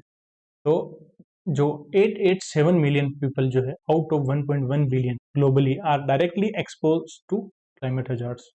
ये क्वेश्चन आ सकता है कि multi dimensional poverty index report के अकॉर्डिंग कितने मिलियन पीपल जो है आउट ऑफ 1.1 बिलियन पीपल से जो क्लाइमेट हजार्ड की वजह से एक्सपोज हुए हैं, तो वो है 887 मिलियन। ठीक है, और अभी और भी बहुत सारी चीज़ें बाकी है। जो मल्टी डायमेंशनल पॉवर्टी इंडेक्स है, ये रिपोर्ट है, ये उसके according what percentage of the population across 109 countries live in acute multi dimensional poverty. तो जो 109 कंट्री है, मल्टी डायमेंशनल पॉवर्टी इंडेक्स के बारे में बात कर रहे हैं, उसमें कितनी परसेंट जो लोग हैं वो एक्यूट मल्टी डायमेंशनल पॉवर्टी के अंदर रह रहे हैं, तो वो है 18.3%। अगर बात करें टोटल जो ग्लोबली पॉपुलेशन है ग्लोबल की 6.3 बिलियन पीपल, उसमें से 1.1 बिलियन पीपल जो है, या उस 18.3% जो है, वो एक्यूट मल्टी डायमेंशनल पॉवर्टी में रह रहे हैं। ठीक है, और जो टोटल पॉपुलेशन है 1.1 बिलियन जो लोग हैं, उसमें से 877 मिलियन जो लोग हैं वो एक्सपोज हुए हैं, इसकी वजह से क्लाइमेट हजार्ड्स की वजह से। तो देखो 6.3 बिलियन पीपल तो ये टोटल पॉपुलेशन है, उसमें से मल्टी डायमेंशनल पॉवर्टी कितने लोगों में, 1.1 बिलियन पीपल में। उसमें से भी 877 मिलियन जो है, 877 नहीं, 887 जो है, वो एक्सपोज हुए हैं क्लाइमेट हजार्ड्स की वजह से। और 1.1 बिलियन पीपल जो है वो एक्यूट मल्टी डायमेंशनल पॉवर्टी के अंदर है, जो 18.3%। समझ में आ गया, बिल्कुल सिंपल चीज में data. And severity of poverty की बात करें, कितने लोग सीवर पॉवर्टी है के अंदर है, 43.6% ऑफ प्यूअर पीपल जो है, अगर अबाउट 501 मिलियन पीपल जो है वो सीवर पॉवर्टी के अंदर है। एंड चिल्ड्रन के ऊपर सबसे ज़्यादा बर्डन है, क्योंकि ग्लोबल पॉपुलेशन में चिल्ड्रन का जो परसेंटेज है वो 33.6% है, उसमें से भी 51% जो चिल्ड्रन है वो मल्टी डायमेंशनली पुअर है। ठीक है, एंड जो total multi dimensionally poor people है, उसमें 51% चिल्ड्रन है। उल्टा बोल गया मैं। ठीक है, एंड मिडिल इनकम कंट्री की बात करें, 740 मिलियन पुअर पीपल जो है वो मिडिल इनकम कंट्री में से है। और multi dimensional poverty in India की बात करें तो 2019-21 में 16.4% है मल्टी डायमेंशनल पॉवर्टी, जो 5-6 में 55.1% थी। तो इंडिया में कितने मिलियन पीपल जो है पॉवर्टी से बाहर आए हैं, ये क्वेश्चन पूछा जा सकता है एग्जाम में, इस टाइप से क्वेश्चन बनते हैं। तो 414 मिलियन जो लोग हैं वो आउट ऑफ पॉवर्टी आए हैं, मल्टी डायमेंशनल पॉवर्टी से बाहर आए हैं। ठीक है, next question, which of the following is not one of the three core dimension used to compute the global multi-dimensional poverty index। निकालने के लिए कौन सी 3 कोर डायमेंशन है, उसमें से कौन सी एक नहीं है, तो वो इनकम नहीं है। तीन कौन कौन सी आगे देखते हैं अपन। MPI ये sophisticated tool है that extend the beyond income to capture the multiple overlapping deprivations faced by the poor people। ठीक है, अब इसमें जो 3 कोर है वो कौन कौन से कोर डायमेंशन, एक तो है हेल्थ एंड एजुकेटर, एंड दूसरा है स्टैंडर्ड ऑफ लिविंग ये, और इसके अंदर टोटल इंडिकेटर कितने हैं, 10 स्पेसिफिक इंडिकेटर है। डायग्राम से समझते हैं अपन आगे। तो देखो 3 डायमेंशन कौन कौन सी है, education, health and standard of living, इनका तीनों का 1/3 पोर्शन है। फिर ये 2 में डिवाइड हो रहा है, ये 2 में डिवाइड हो रहा है, ये 5-6 में डिवाइड हो रहा है। तो टोटल इंडिकेटर 10 है MPI के। उसमें स्कूल एजुकेशन के अंदर ईयर ऑफ स्कूलिंग का 1/6 है, स्कूल अटेंडेंस का 1/6 है, वेटेज है। हेल्थ का 1/6 है, चाइल्ड मोर्टिलिटी का 1/6 एंड न्यूट्रिशन का 1/6 है। ये हेल्थ के ही 2 इंडिकेटर है। स्टैंडर्ड ऑफ लिविंग के 6 इंडिकेटर है, cooking, fuel, sanitation, water, electricity, floor and asset ownership. तो इन सभी का 118 का वेटेज है। क्लियर है। अब हेल्थ के 2 इंडिकेटर कौन कौन से, न्यूट्रिशन में कौन कवर होंगे, वो भी पर्सन है जिसकी एज 70 ईयर से कम है, वो अगर अंडर नोरिश्ड है तो उसको इसके इंडिकेटर में काउंट करेंगे। दूसरा चाइल्ड मोर्टिलिटी की बात करें, कोई भी बच्चे की डेथ हो रही है 5 साल के बाद की उसकी एज है, तो वो चाइल्ड मोर्टिलिटी में काउंट होगा। ये हेल्थ के 2 इंडिकेटर है। एजुकेशन के 2 इंडिकेटर कौन कौन से हैं, year of schooling and school attendance. Year of schooling में किसको काउंट करेंगे, जो भी हाउस होल्ड है, कोई भी हाउस होल्ड मेंबर जिसने 6 साल की फॉर्मल एजुकेशन कंप्लीट नहीं की है, वो ईयर ऑफ स्कूलिंग में आएगा। स्कूल अटेंडेंस में कौन सा आएगा, कोई भी चाइल्ड है जिसने स्कूल में एनरोल नहीं किया है अप टू 8 क्लास तक। स्टैंडर्ड ऑफ लिविंग में 6 इंडिकेटर है, cooking, fuel, sanitation, drinking water, electricity, housing, asset. एक second, floor and asset ownership, ये फ्लोर, हाउसिंग, कुछ भी बोलो, ठीक है। और इसकी आइडेंटिफिकेशन कैसे करेंगे कि गरीब कितना गरीब है, इसके बारे में बात चल रही है। तो इसका फॉर्मूला है MPI is equal to H/A, ठीक है। H क्या है? Incidence of poverty, the proportion of the population who are multi dimensionally poor. Population का कितना प्रोपोर्शन जो है मल्टी डायमेंशनली पुअर है, वो H है एक तरीके से। A क्या है? इंटेंसिटी ऑफ पॉवर्टी, मतलब गरीब कितना गरीब है, उस हिसाब से। इतनी कैलकुलेशन में नहीं चाहते, कैलकुलेशन एग्जाम में नहीं आएगी अपने। और MPI की जो रेंज है 0 से 1 तक होती है, ठीक है। बहुत ही इंपॉर्टेंट ये रिपोर्ट है। 3 रिपोर्टें पढ़ी है, एक तो अफियो ने जो फॉरेस्ट कवर की रिपोर्ट दी थी वो, और अभी ये मल्टी डायमेंशनल पॉवर्टी इंडेक्स जो UNDP और OPHI ने मिलकर रिलीज किया है। अब पढ़ेंगे अपन ग्लोबल हंगर इंडेक्स।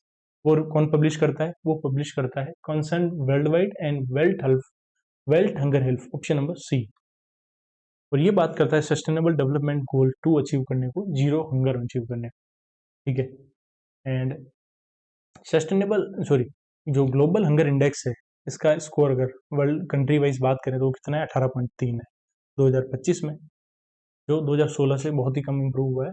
इसकी वजह से जो वर्ल्ड में जो हंगर है वो मॉडरेट हंगर है। हंगर की अलग अलग 5 कैटेगरी है स्कोर के हिसाब से। जो स्कोर है ग्लोबल की 18.3 है, उस हिसाब से मॉडरेट हंगर कैटेगरी में है वर्ल्ड। टॉप 5 कंट्री है Armenia, Belarus, Bosnia and Herzegovina, Bulgaria and Chile. ये टॉप 5 परफॉर्मिंग कंट्री है ग्लोबल हंगर इंडेक्स में, जिनका स्कोर 5 से कम है। और सबसे ज़्यादा अलार्मिंग सिचुएशन कहाँ पे है? हंगर सबसे ज़्यादा कहाँ पे है? Burundi, democratic Republic of Congo, Haiti, Madagascar, Somalia, south Sudan and Yemen में। इंडिया की बात करें, इंडिया का स्कोर कितना है जो पूछा जा सकता है। ग्लोबल हंगर इंडेक्स में इंडिया 102वें नंबर पे आउट ऑफ 123। 123 पे सोमालिया है। इंडिया का स्कोर 25.8 है, तो इंडिया सीरियस कैटेगरी के अंदर है, ठीक है। और इंडिया का जो स्कोर है वो 2000 के अंदर था 38.1, 2016 में 29.3, और अभी इंडिया का स्कोर 25.8 हो गया है, ठीक है। और लास्ट रैंक किसकी है ग्लोबल हंगर इंडेक्स में? तो वो है सोमालिया। और अलार्मिंग सिचुएशन देख ली अपने, Burundi, DRC, democratic Republic of Congo, Haiti, Madagascar, Somalia, south Sudan है, यमन में है। अब जो हंगर है उसकी 5 कैटेगरी डिवाइड की स्कोर के हिसाब से। अगर स्कोर 50 से ज़्यादा है तो एक्सट्रीम अलार्मिंग कंडीशन है, बहुत ही ज़्यादा हंगर है, भुखमरी है। अलार्मिंग कंडीशन में 35 टू 49.9, सीरियस में 20 टू 34.9। इंडिया इसी कैटेगरी में, इंडिया का स्कोर 25 है, 25.8 है इंडिया का स्कोर, ठीक है। मॉडरेट है, मॉडरेट कैटेगरी में 10 टू 19.9, जो वर्ल्ड का स्कोर 18.5 है। लो किसका है? जिसका 9.9 से कम है। क्लियर है? Global hunger index concern world wide and wealth hunger health release करता है, जिसमें इंडिया की रैंक 102 है। नेक्स्ट चलते हैं, which country has become the 19th state member of the IUCN। तो IUCN का 90वां मेंबर कौन बना है? तुवालू। तुवालू फर्स्ट कंट्री है वर्ल्ड की जो प्लांट माइग्रेशन कर रही है ऑस्ट्रेलिया के अंदर, और ये 4th स्मॉलेस्ट कंट्री है वर्ल्ड की। इसका टोटल एरिया है, लैंड का एरिया 26 स्क्वायर किलोमीटर। ये आइलैंड कंट्री है, इसको इलिस आइलैंड भी बोलते थे, पहले इसका नाम इलिस आइलैंड था, जो वेस्ट सेंट्रल पैसिफिक ओशियन के अंदर है। इसकी कैपिटल है फुनाफुटी, और करेंसी है तुवालू डॉलर, जो इक्वलेंट है ऑस्ट्रेलियन डॉलर के। ये ऑस्ट्रेलिया और हवाई के बीच में है। DPIIT ने रिसेंटली MOU किया है कौन सी कंपनी के साथ? To strengthen startup ecosystem. वो किया है प्राइमस पार्टनर्स प्राइवेट लिमिटेड के साथ DPIIT ने पार्टनरशिप की है। और DPIIT ने यूएसए की कंपनी है थर्मो फिशर साइंटिफिक, इसके साथ भी स्टार्टअप को बूस्ट करने के लिए 3 साल की पार्टनरशिप की है। कौन सी कंट्री को भी रिसेंटली री इलेक्ट किया है the vice chairperson of the Asia Pacific bureau during the 10th session of COP10 at the international convention against doping in sport held in France. तो अभी 10th कॉन्फ्रेंस हुई है COP10 international convention against doping in sport, कहाँ हुई है? Paris के अंदर हुई है। उसमें वाइस चेयरपर्सन बनाया है, इंडिया को री इलेक्ट किया है वापस। कॉन्फ्रेंस कहाँ हुई है? पेरिस में हुई है। और चेयरपर्सन कौन है? अजरबैजान। तो इंडिया, क्या इंडिया अकेला ही वाइस चेयरपर्सन है? नहीं, वाइस चेयरमैन इंडिया नहीं है। इंडिया एशिया पैसिफिक ग्रुप का है। बाकी और वाइस चेयर कौन है? Brazil, Zambia and Saudi Arabia है, ठीक है। इंडिया को 25 से 27 के लिए अपॉइंट किया है, ठीक है। India partner with which country to launch the Ramanujan junior researchers programme. तो Ramanujan junior researcher programme India ने यूके के साथ पार्टनरशिप की है।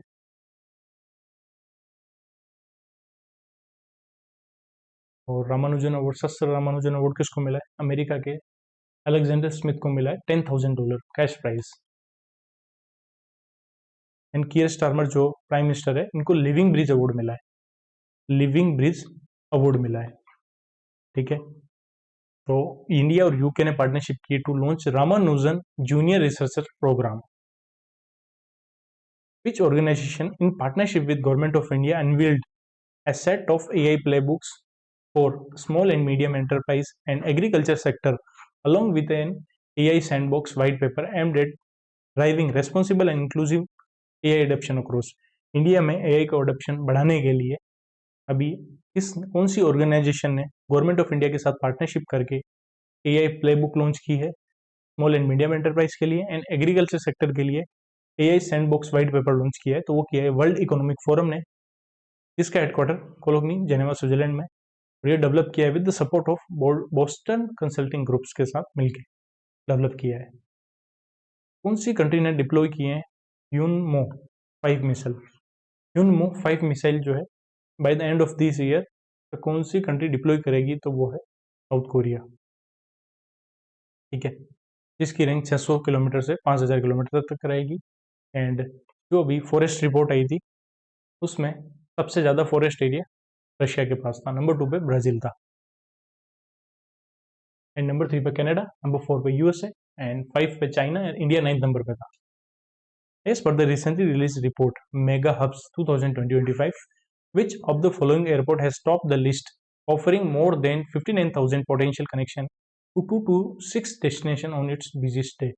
तो मेगा हब्स की एक रिपोर्ट के अकॉर्डिंग कौन सा एयरपोर्ट जो है टॉप किया है, सबसे ज़्यादा पैसेंजर को उन्होंने ऑफर की सर्विस? तो वो है London airport, London Heathrow airport. तो वर्ल्ड के टॉप 10 मोस्ट कनेक्टेड एयरपोर्ट कौन कौन से हैं? वो ये है, रिपोर्ट किसने रिलीज की? मेगा हब्स ने। नंबर 1 पे लंदन, एंड नंबर 2 पे इस्तांबुल एयरपोर्ट है, एंड नंबर 3 पे एम्स्टर्डम एयरपोर्ट है। According recently, which of the following state/UT government has signed an MOU with IIT Kanpur to conduct cloud seeding trial as an emergency measure to combat rising air pollution? तो air pollution को combat करने के लिए अभी recently cloud seeding trial किसने किए हैं? IIT Kanpur के साथ मिलकर वो किए हैं दिल्ली गवर्नमेंट ने। एंड दिल्ली लेजिस्लेटिव असेंबली है, ये पहली लेजिस्लेटिव असेंबली है जो फुली सोलर पावर्ड से, मतलब जो भी पावर आ रही है उसके अंदर लाइट आ रही है वो सारी सोलर पावर के थ्रू आ रही है। According to the recently release report 25 year of Indian cinema 2002 to 2025 by IMDb, who among the following has emerged as India's most prolific star, featuring in 20 out of 130 most popular Indian movies? IMDb की अभी 25 year of Indian cinema एक report आई है, उसके according India का most prolific star कौन है? वो है शाहरुख खान, जिनकी 130 जो स्टार मूवी है उसमें से 20 मूवी में शाहरुख खान फीचर हो गए हैं। ठीक है, नंबर 2 पे कौन है? नंबर 2 पे आमिर खान एंड ऋतिक रोशन है, नंबर 3 पे दीपिका पादुकोण है। अगर एक्ट्रेस में पूछ ले तो एक्ट्रेस में दीपिका पादुकोण आएगी, और ये मेंटल हेल्थ एम्बेसडर है ministry of health and family welfare के द्वारा बनाई गई है। Recently, which of the following company has launched India's first glycoprotein E-deleted DIVA marker vaccine, जिसका नाम है Raksha IBR, to combat infectious bovine rhinotracheitis, a highly contagious disease जो affect करती है कैटल को। तो एक डिजीज है जो कैटल को डिफेक्ट करती है जिसका नाम है IBR। उसके लिए अभी इंडिया का पहला glycoprotein deleted diva marker vaccine बनाई है, वैक्सीन का नाम है रक्षा IBR। इसको किसने बनाया है? इसको बनाया है option number C, Indian immunological limited ने बनाया है। 6th anniversary of Auric industrial smart city was celebrated. एक ओरिक इंडस्ट्रियल स्मार्ट सिटी है जिसकी 6th एनिवर्सरी भी मनाई गई, which is one of India first green field industrial smart city, जो डेवलप की गई national industrial corridor development programme के अंदर। ओरिक इंडस्ट्रियल स्मार्ट सिटी है, इसको मैनेज कौन करती है? इसको मैनेज करता है option number B, Maharashtra industrial township limited. Comment section में बताना, चलो एक होमवर्क का क्वेश्चन देता हूँ। तो ये ओरिक इंडस्ट्रियल स्मार्ट सिटी ये कहाँ पे है? एग्जैक्ट लोकेशन बताना। ठीक है, तो इसकी 6th एनिवर्सरी मनाई गई थी, और ये जो इंडस्ट्रियल स्मार्ट सिटी है ये किसके अंडर बनाई गई? National industrial corridor development programme है, उसके अंदर पहली ग्रीनफील्ड इंडस्ट्रियल स्मार्ट सिटी है ये, औरिक इंडस्ट्रियल स्मार्ट सिटी। और इसको मैनेज कौन करता है? Maharashtra industrial township limited. एक बुक आई है the Zardari presidency 2008 to 2013, now it must be told. इस बुक के ऑथर कौन है? वो है Farhatullah Babar, option number B. Next, recent studies of an earthquake swarm around Santorini have shown that Santorini and the submerged Colombo volcano are connected by a common underground magma reservoir। तो Santorini island है वो कहाँ पे है? तो भी एक earthquake आया था सेंटोरिनी आइलैंड में, उससे पता चला है कि सेंटोरिनी एंड जो एक मर्ज हो गया वोल्केनो कोलम्बो वोल्केनो, वो आपस में कनेक्टेड है मगमा रिजर्वोयर के थ्रू। जो सेंटोरिनी आइलैंड है ये कहाँ पे सिचुएटेड है? तो ये ग्रीस के अंदर है। वर्ल्ड का जो हाईएस्ट ब्रिज है जिसका नाम है हुआजियांग ग्रैंड कैनियन ब्रिज, ये अभी ओपन हो गया है चाइना के अंदर। ये ब्रिज है कौन सी रिवर के ऊपर? तो ये है बी पेन रिवर में, बी पेन रिवर के ऊपर है, एंड ये 625 मीटर हाइट पे है। बीआरओ का एक प्रोजेक्ट है जिसका 65th रेजिंग डे मनाया गया है अभी। उस प्रोजेक्ट का नाम क्या है? उस प्रोजेक्ट का जो रेजिंग डे मनाया उस दौरान उसी ने अनाउंस किया एक नया हाईवे प्रोजेक्ट बनाएंगे 1152.66 करोड़ का सिक्किम के अंदर। तो प्रोजेक्ट स्वास्तिक जो है बीआरओ का ही है, इसकी 65th रेजिंग डे मनाया गया। प्रोजेक्ट स्वास्तिक का भी अभी रेजिंग डे मनाया गया, ठीक है।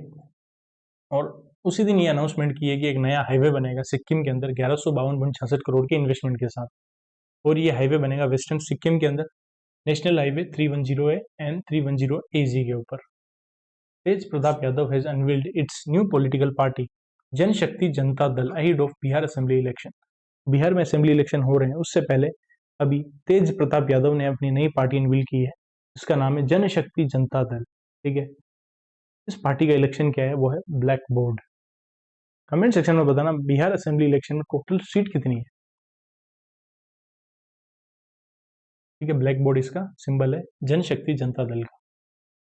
Prime minister of India has penned the preface to the autobiography of Italian prime minister Giorgia Meloni.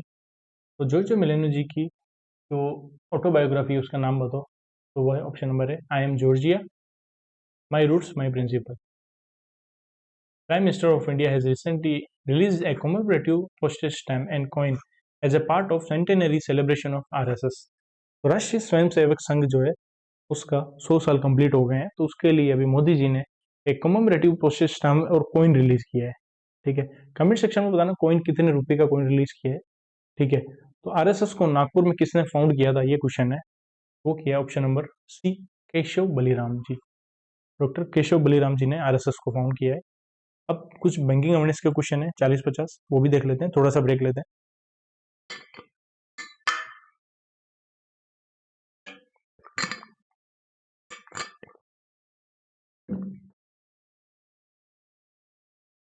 और पेड बैच में फोर्थ पार्ट जो है वो अक्टूबर को लेके मैं बहुत अच्छे से पूरा अक्टूबर अच्छे से सेलेक्ट करके फिर मैं बनाऊंगा, तो थोड़ा सा टाइम दो मेरे को।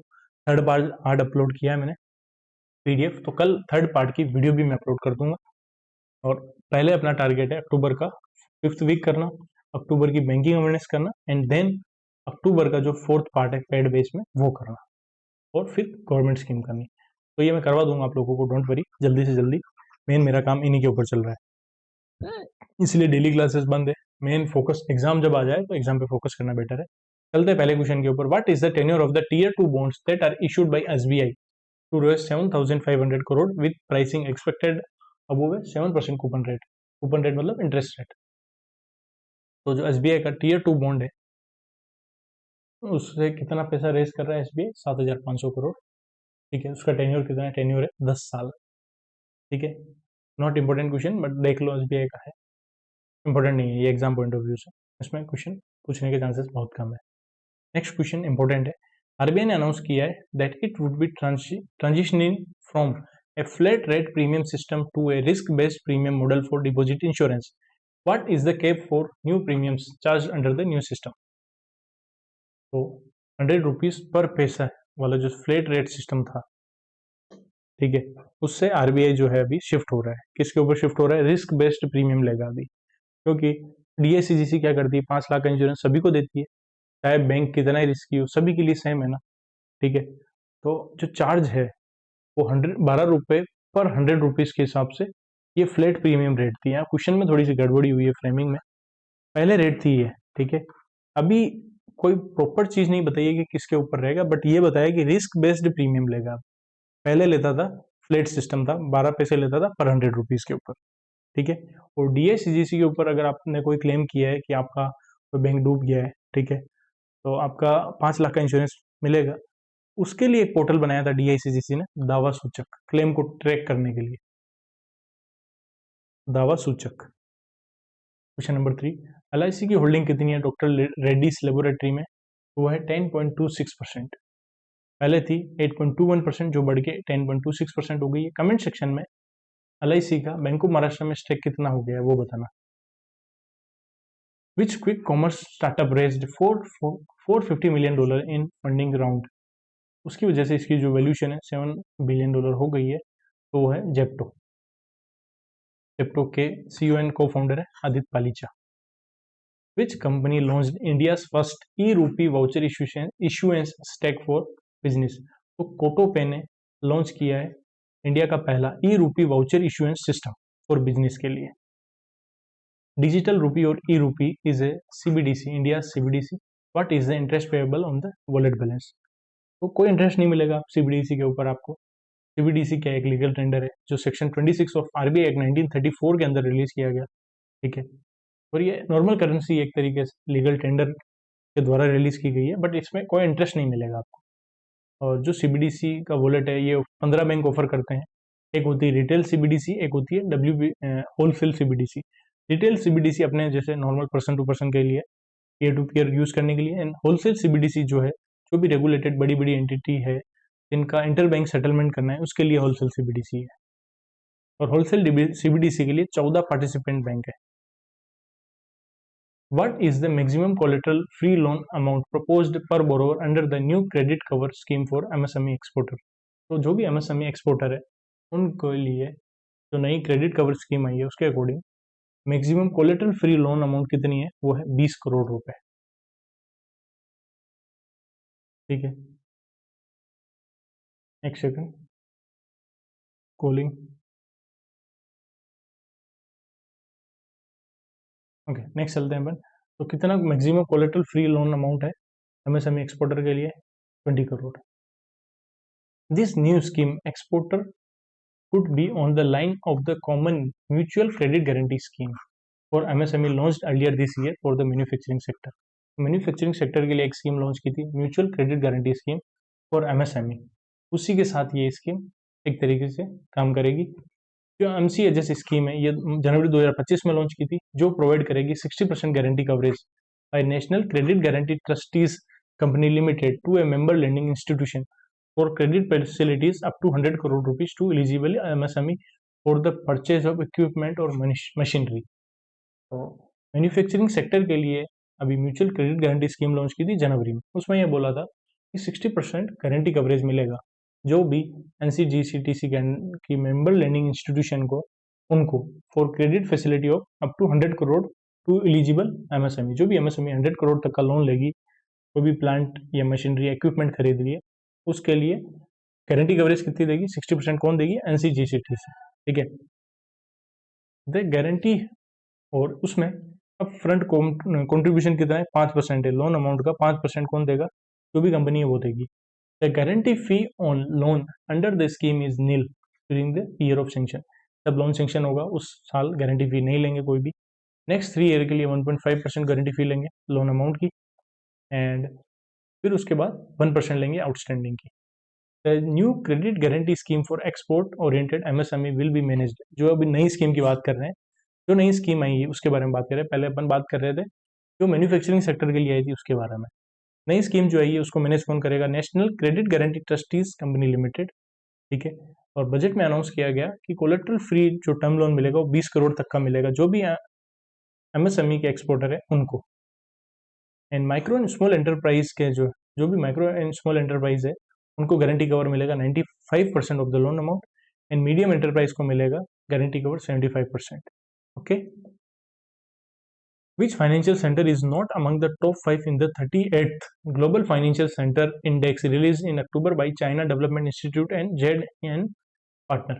तो चाइना डेवलपमेंट इंस्टीट्यूट ने 38th global financial centre index release किया, उसमें टॉप 5 में कौन सा नहीं है इन चार ऑप्शन में से? तो मुंबई नहीं है. तो गिफ्ट सिटी है इंडिया का, वो कौन से नंबर पे है? वो मुंबई से आगे. गिफ्ट सिटी जो है वो 43rd नंबर पे है, मुंबई 46 पे है, न्यू दिल्ली 54 पे है, नंबर 1 पे न्यूयॉर्क है, नंबर 2 पे लंदन, नंबर 3 पे हांगकांग, नंबर 4 पे सिंगापुर. कौन सी इंश्योरेंस कंपनी ने अभी आंध्र प्रदेश ग्रामीण बैंक के साथ पार्टनरशिप की है to expand insurance services across 26 district of Andhra Pradesh? तो option number B, universal Sompo general insurance ने आंध्र प्रदेश ग्रामीण बैंक के साथ बैंक इंश्योरेंस एग्रीमेंट किया एक तरीके से. Which bank collaborated with the NPCI to launch its new RuPay prepaid card Humsafar at the global fintech fest? तो जो ग्लोबल फिनटेक फेस्ट हुआ है अभी मुंबई के अंदर जियो कन्वेंशन सेंटर में, उस दौरान अभी आरबीएल बैंक ने एनपीसीआई के साथ पार्टनरशिप करके एक नया प्रीपेड कार्ड लॉन्च किया जिसका नाम है हमसफर. जो भी कार्ड है इंडिया के अंदर, जो भी नाम से लॉन्च होता है ना, वो इंपॉर्टेंट हो जाता है. तो ये इंपॉर्टेंट है हमसफर. इसने किया आरबीएल बैंक, और आरबीएल बैंक में 60% भी स्टेक किसने खरीदा है? 26,000 करोड़ के आसपास के अमाउंट में, 26,800 करोड़ में इमिरेट्स एनबीडी ने. इमिरेट्स एनबीडी है यूएई का बैंक, उसने खरीदा है. एक्सिस बैंक ने इसके साथ पार्टनरशिप करके अनवील किया है एक्सप्रेस बैंकिंग. ये इंडिया का पहला डिजिटल बैंकिंग पॉइंट है. तो इंडिया का पहला डिजिटल बैंकिंग पॉइंट जिसका नाम है एक्सप्रेस बैंकिंग, किसने लॉन्च किया है? एक्सिस बैंक ने लॉन्च किया है, हिताची पेमेंट सर्विसेज के साथ मिलकर लॉन्च किया है. As of October 2025, what percentage of India's total foreign exchange reserve is made up of gold? तो 14.7% जो इंडिया का फॉरेन एक्सचेंज रिजर्व है उसमें गोल्ड है. Next, PayU finance to provide up to 25 lakh rupees in unsecured loan to the restaurant partner of which online food delivery partners? तो वो है Swiggy. तो पे यू फाइनेंस जो है 25 लाख रुपए के अनसिक्योर्ड लोन किसको दे रहा है? जो भी स्विगी के पार्टनर है, होटल के रेस्टोरेंट के पार्टनर है, उनको दे रहे हैं. स्विगी ने जो अपना 12.5% स्टेक था रेपिडो में, वो बेच दिया है. What is the maximum age for an individual to enrol in LIC Jan सुरक्षा प्लान में? एनरोल करने की मैक्सिमम एज कितनी है? 55 ईयर. एंड मिनिमम एज 18 साल है. And minimum sum assured 1 lakh रुपए, मैक्सिमम बेसिक सम अश्योर्ड है 2 लाख रुपए का. Next, what is the fixed policy term for LIC बीमा लक्ष्मी प्लान? तो LIC का बीमा लक्ष्मी प्लान है, उसके लिए तो टेन्योर है वो 25 साल का है. टोटल टर्म कितना साल का है? ये 25 साल का है. एंड इसमें भी मिनिमम सम अश्योर्ड 2 लाख रुपए का है. एंड मिनिमम एज जो 18 साल है और मैक्सिमम 50 साल है जो इनरोल कर सकते हैं. टेन्योर है 25 साल का. Next, what is the title of the pregnant new film? अभी एक न्यू फिल्म रिलीज हुई है प्रेग्नेंट, सॉरी एक सेकेंड,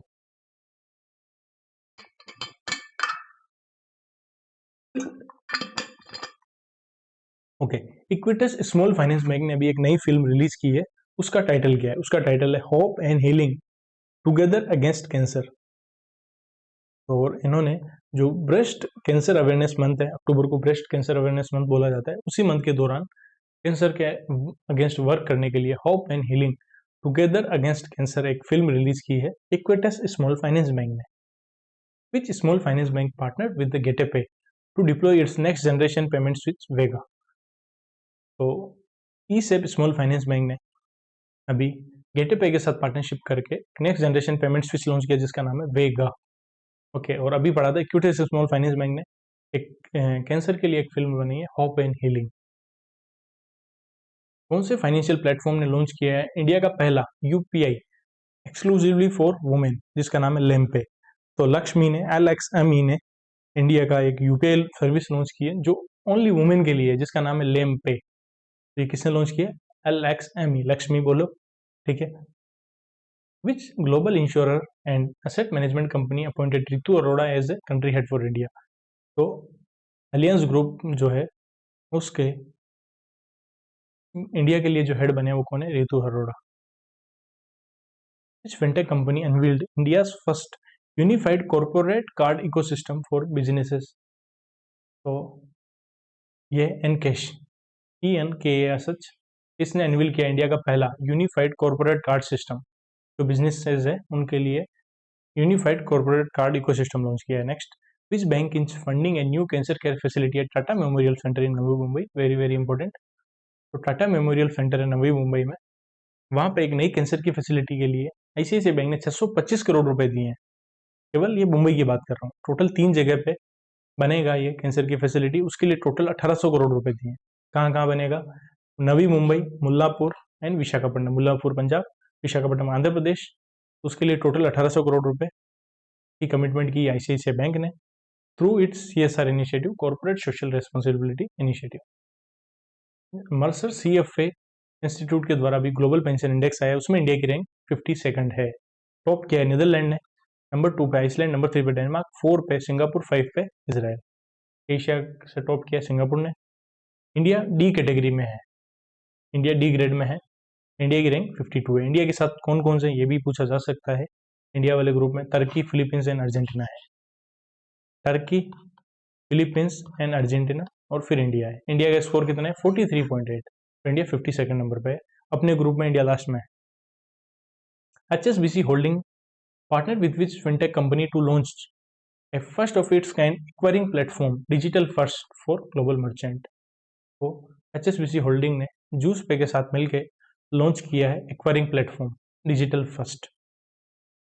तो एक्वायरिंग प्लेटफॉर्म क्या है? डिजिटल फर्स्ट एक एक्वायरिंग प्लेटफॉर्म लॉन्च किया है HSBC होल्डिंग और जूस पे ने मिलकर, जो भी ग्लोबल मर्चेंट्स है उनके लिए एक एक्वायरिंग प्लेटफॉर्म बनाया है digital first.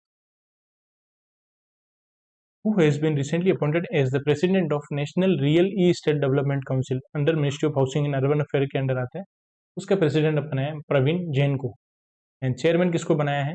Niranjan Hiranandani. Very very important question, what is the name of the risk management tool used by multilateral development banks for which a $3 billion agreement was signed between ADB and World Bank to increase the ADB's lending capacity। तो सोवर्जियन exposure exchange agreement किया है अभी ADB और world bank ने। Asian development bank and world bank ने $3 billion का सोवर्जियन exposure exchange agreement sign किया है। क्यों किया है? ADB की जो लैंडिंग कैपेसिटी उसको बढ़ाने के लिए, और जो रिस्क है लोन के अंदर, जो लोन पोर्टफोलियो में जिसमें रिस्क है उसको कम करने के लिए एक्सपोजर एक्सचेंज एग्रीमेंट किया है वर्ल्ड ADB और वर्ल्ड बैंक ने $3 बिलियन का। कैनरा बैंक ने रिड्यूस कर दिया अपना स्टेक जो है कैनरा HSBC लाइफ इंश्योरेंस में। पहले 51% था, IPO आया था अभी, उसके बाद इसका स्टेक हो गया 36.5, 14.5% जो स्टेक है वो डाइवेस्ट कर दिया थ्रू IPO।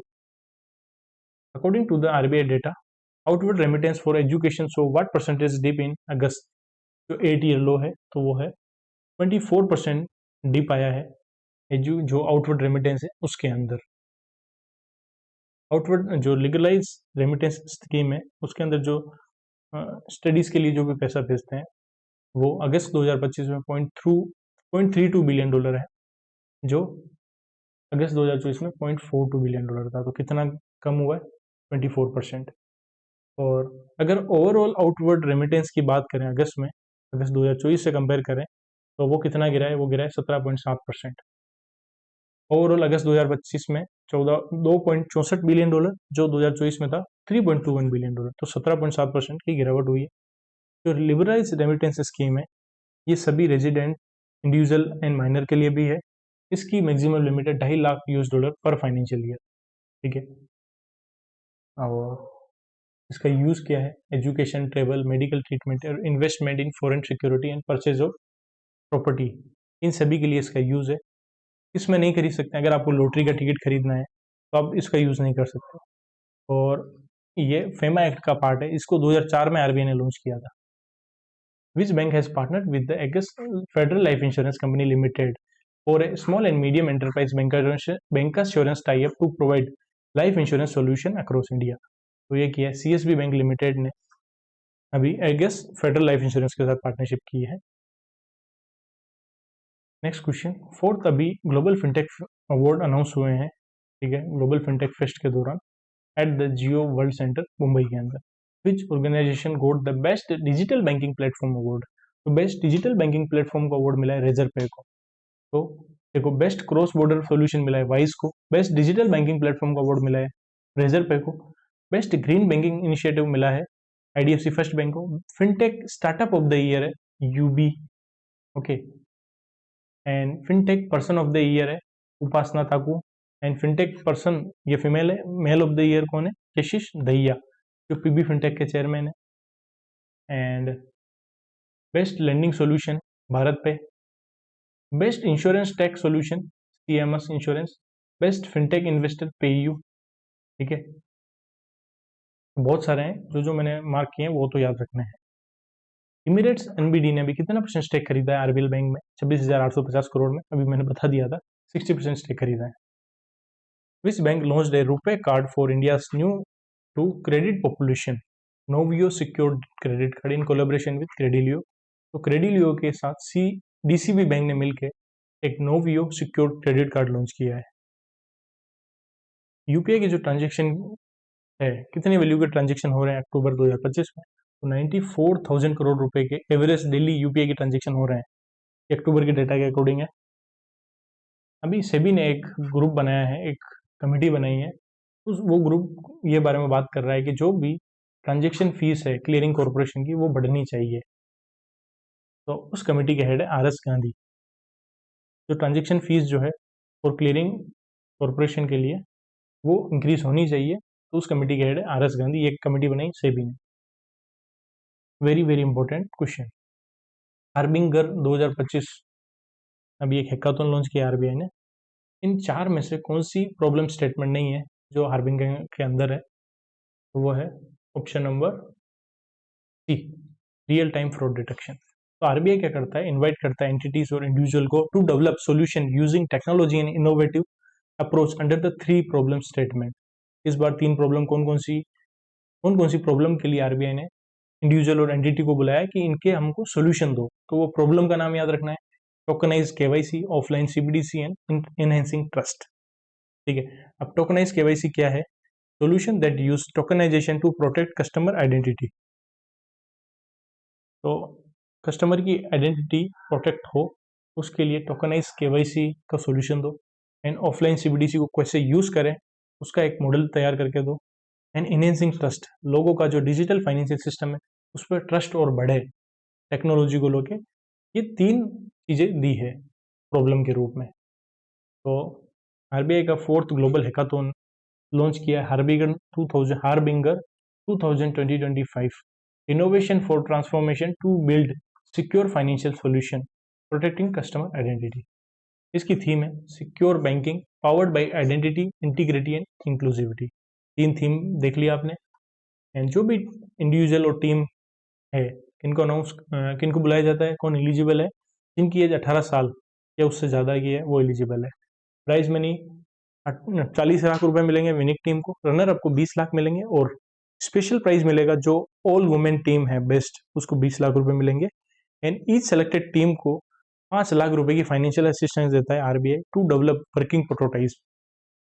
नेक्स्ट, कौन सा बैंक जो वर्ल्ड का बेस्ट कंज्यूमर बैंक भी है एंड बेस्ट बैंक है इंडिया के अंदर ग्लोबल फाइनेंस मैगजीन के अकॉर्डिंग? तो वो है none other than state bank of India. World का बेस्ट कंज्यूमर बैंक भी है एंड बेस्ट बैंक है इंडिया के अंदर। दो रिकॉग्निशन मिले हैं अभी प्रेस्टिजियस, इसके द्वारा ग्लोबल फाइनेंस मैगजीन के द्वारा। एंड एसबीआई की टोटल ब्रांचें 22,980 ब्रांचें हैं। ये एसबीआई का डेटा बताया है। And SBI daily 520 million customer को सर्विस देता है, सर्व करता है और हर साल डेली 63,000 नए कस्टमर एड होते हैं। डीपीआईडी ने भी रिसेंटली एमओयू किया कौन से बैंक के साथ to enhance financial and non financial support for startup ecosystem के लिए। जो भी स्टार्टअप है उनको फाइनेंशियली नॉन फाइनेंशियली सपोर्ट करने के लिए डीपीआईडी ने कोटक महिंद्रा बैंक के साथ पार्टनरशिप की है। बैंक ऑफ बड़ौदा ने रिसेंटली एक एग्रीमेंट किया है with which company to strengthen financial data management and compliance system. तो financial data management and compliance system के लिए बैंक ऑफ बड़ौदा ने एनएसडीएल डेटाबेस मैनेजमेंट के साथ पार्टनरशिप की है। Option number B. द बीमा सुगम इनिशिएटिव जो है वो इंडिया का एक यूपीआई फॉर इंश्योरेंस है। ठीक है, इसको डिजाइन किया है to create a centralise digital ecosystem integrating insurance policy holder intermediary on one platform. Bima Sugam एक प्लेटफॉर्म है, सिंगल प्लेटफॉर्म जिसके ऊपर इंश्योरर भी होंगे, कंपनियां सारी पॉलिसी होल्डर है, इंटरमीडिएटरी है, जो भी अपना इंश्योरेंस करना चाहता है जो पर्सन है वो भी जा सकता है। तो ये जो इनिशिएटिव है बीमा सुगम इनिशिएटिव, ये इंडिया का यूपीआई है इंश्योरेंस के लिए, इंडियाज यूपीआई फॉर इंश्योरेंस। बीमा सुगम को लॉन्च किया आईआरडीएआई ने। नेक्स्ट क्वेश्चन, आरबीआई के जो गवर्नर हैं उन्होंने शोकेस किया है इंडिया का digital public platform at the IMF world bank annual meeting, जो वॉशिंगटन डीसी में हुई है। वहां पे आरबीआई के जो गवर्नर है उन्होंने इंडिया का डिजिटल पब्लिक प्लेटफॉर्म है उसको शोकेस किया है। इन दोनों का हेडक्वार्टर वॉशिंगटन डीसी में ही है। ओके दोस्तों, thank you for watching this video. मिलते हैं नेक्स्ट वीडियो में। जय श्री राम, राधे राधे। वीडियो को लाइक जरूर करना।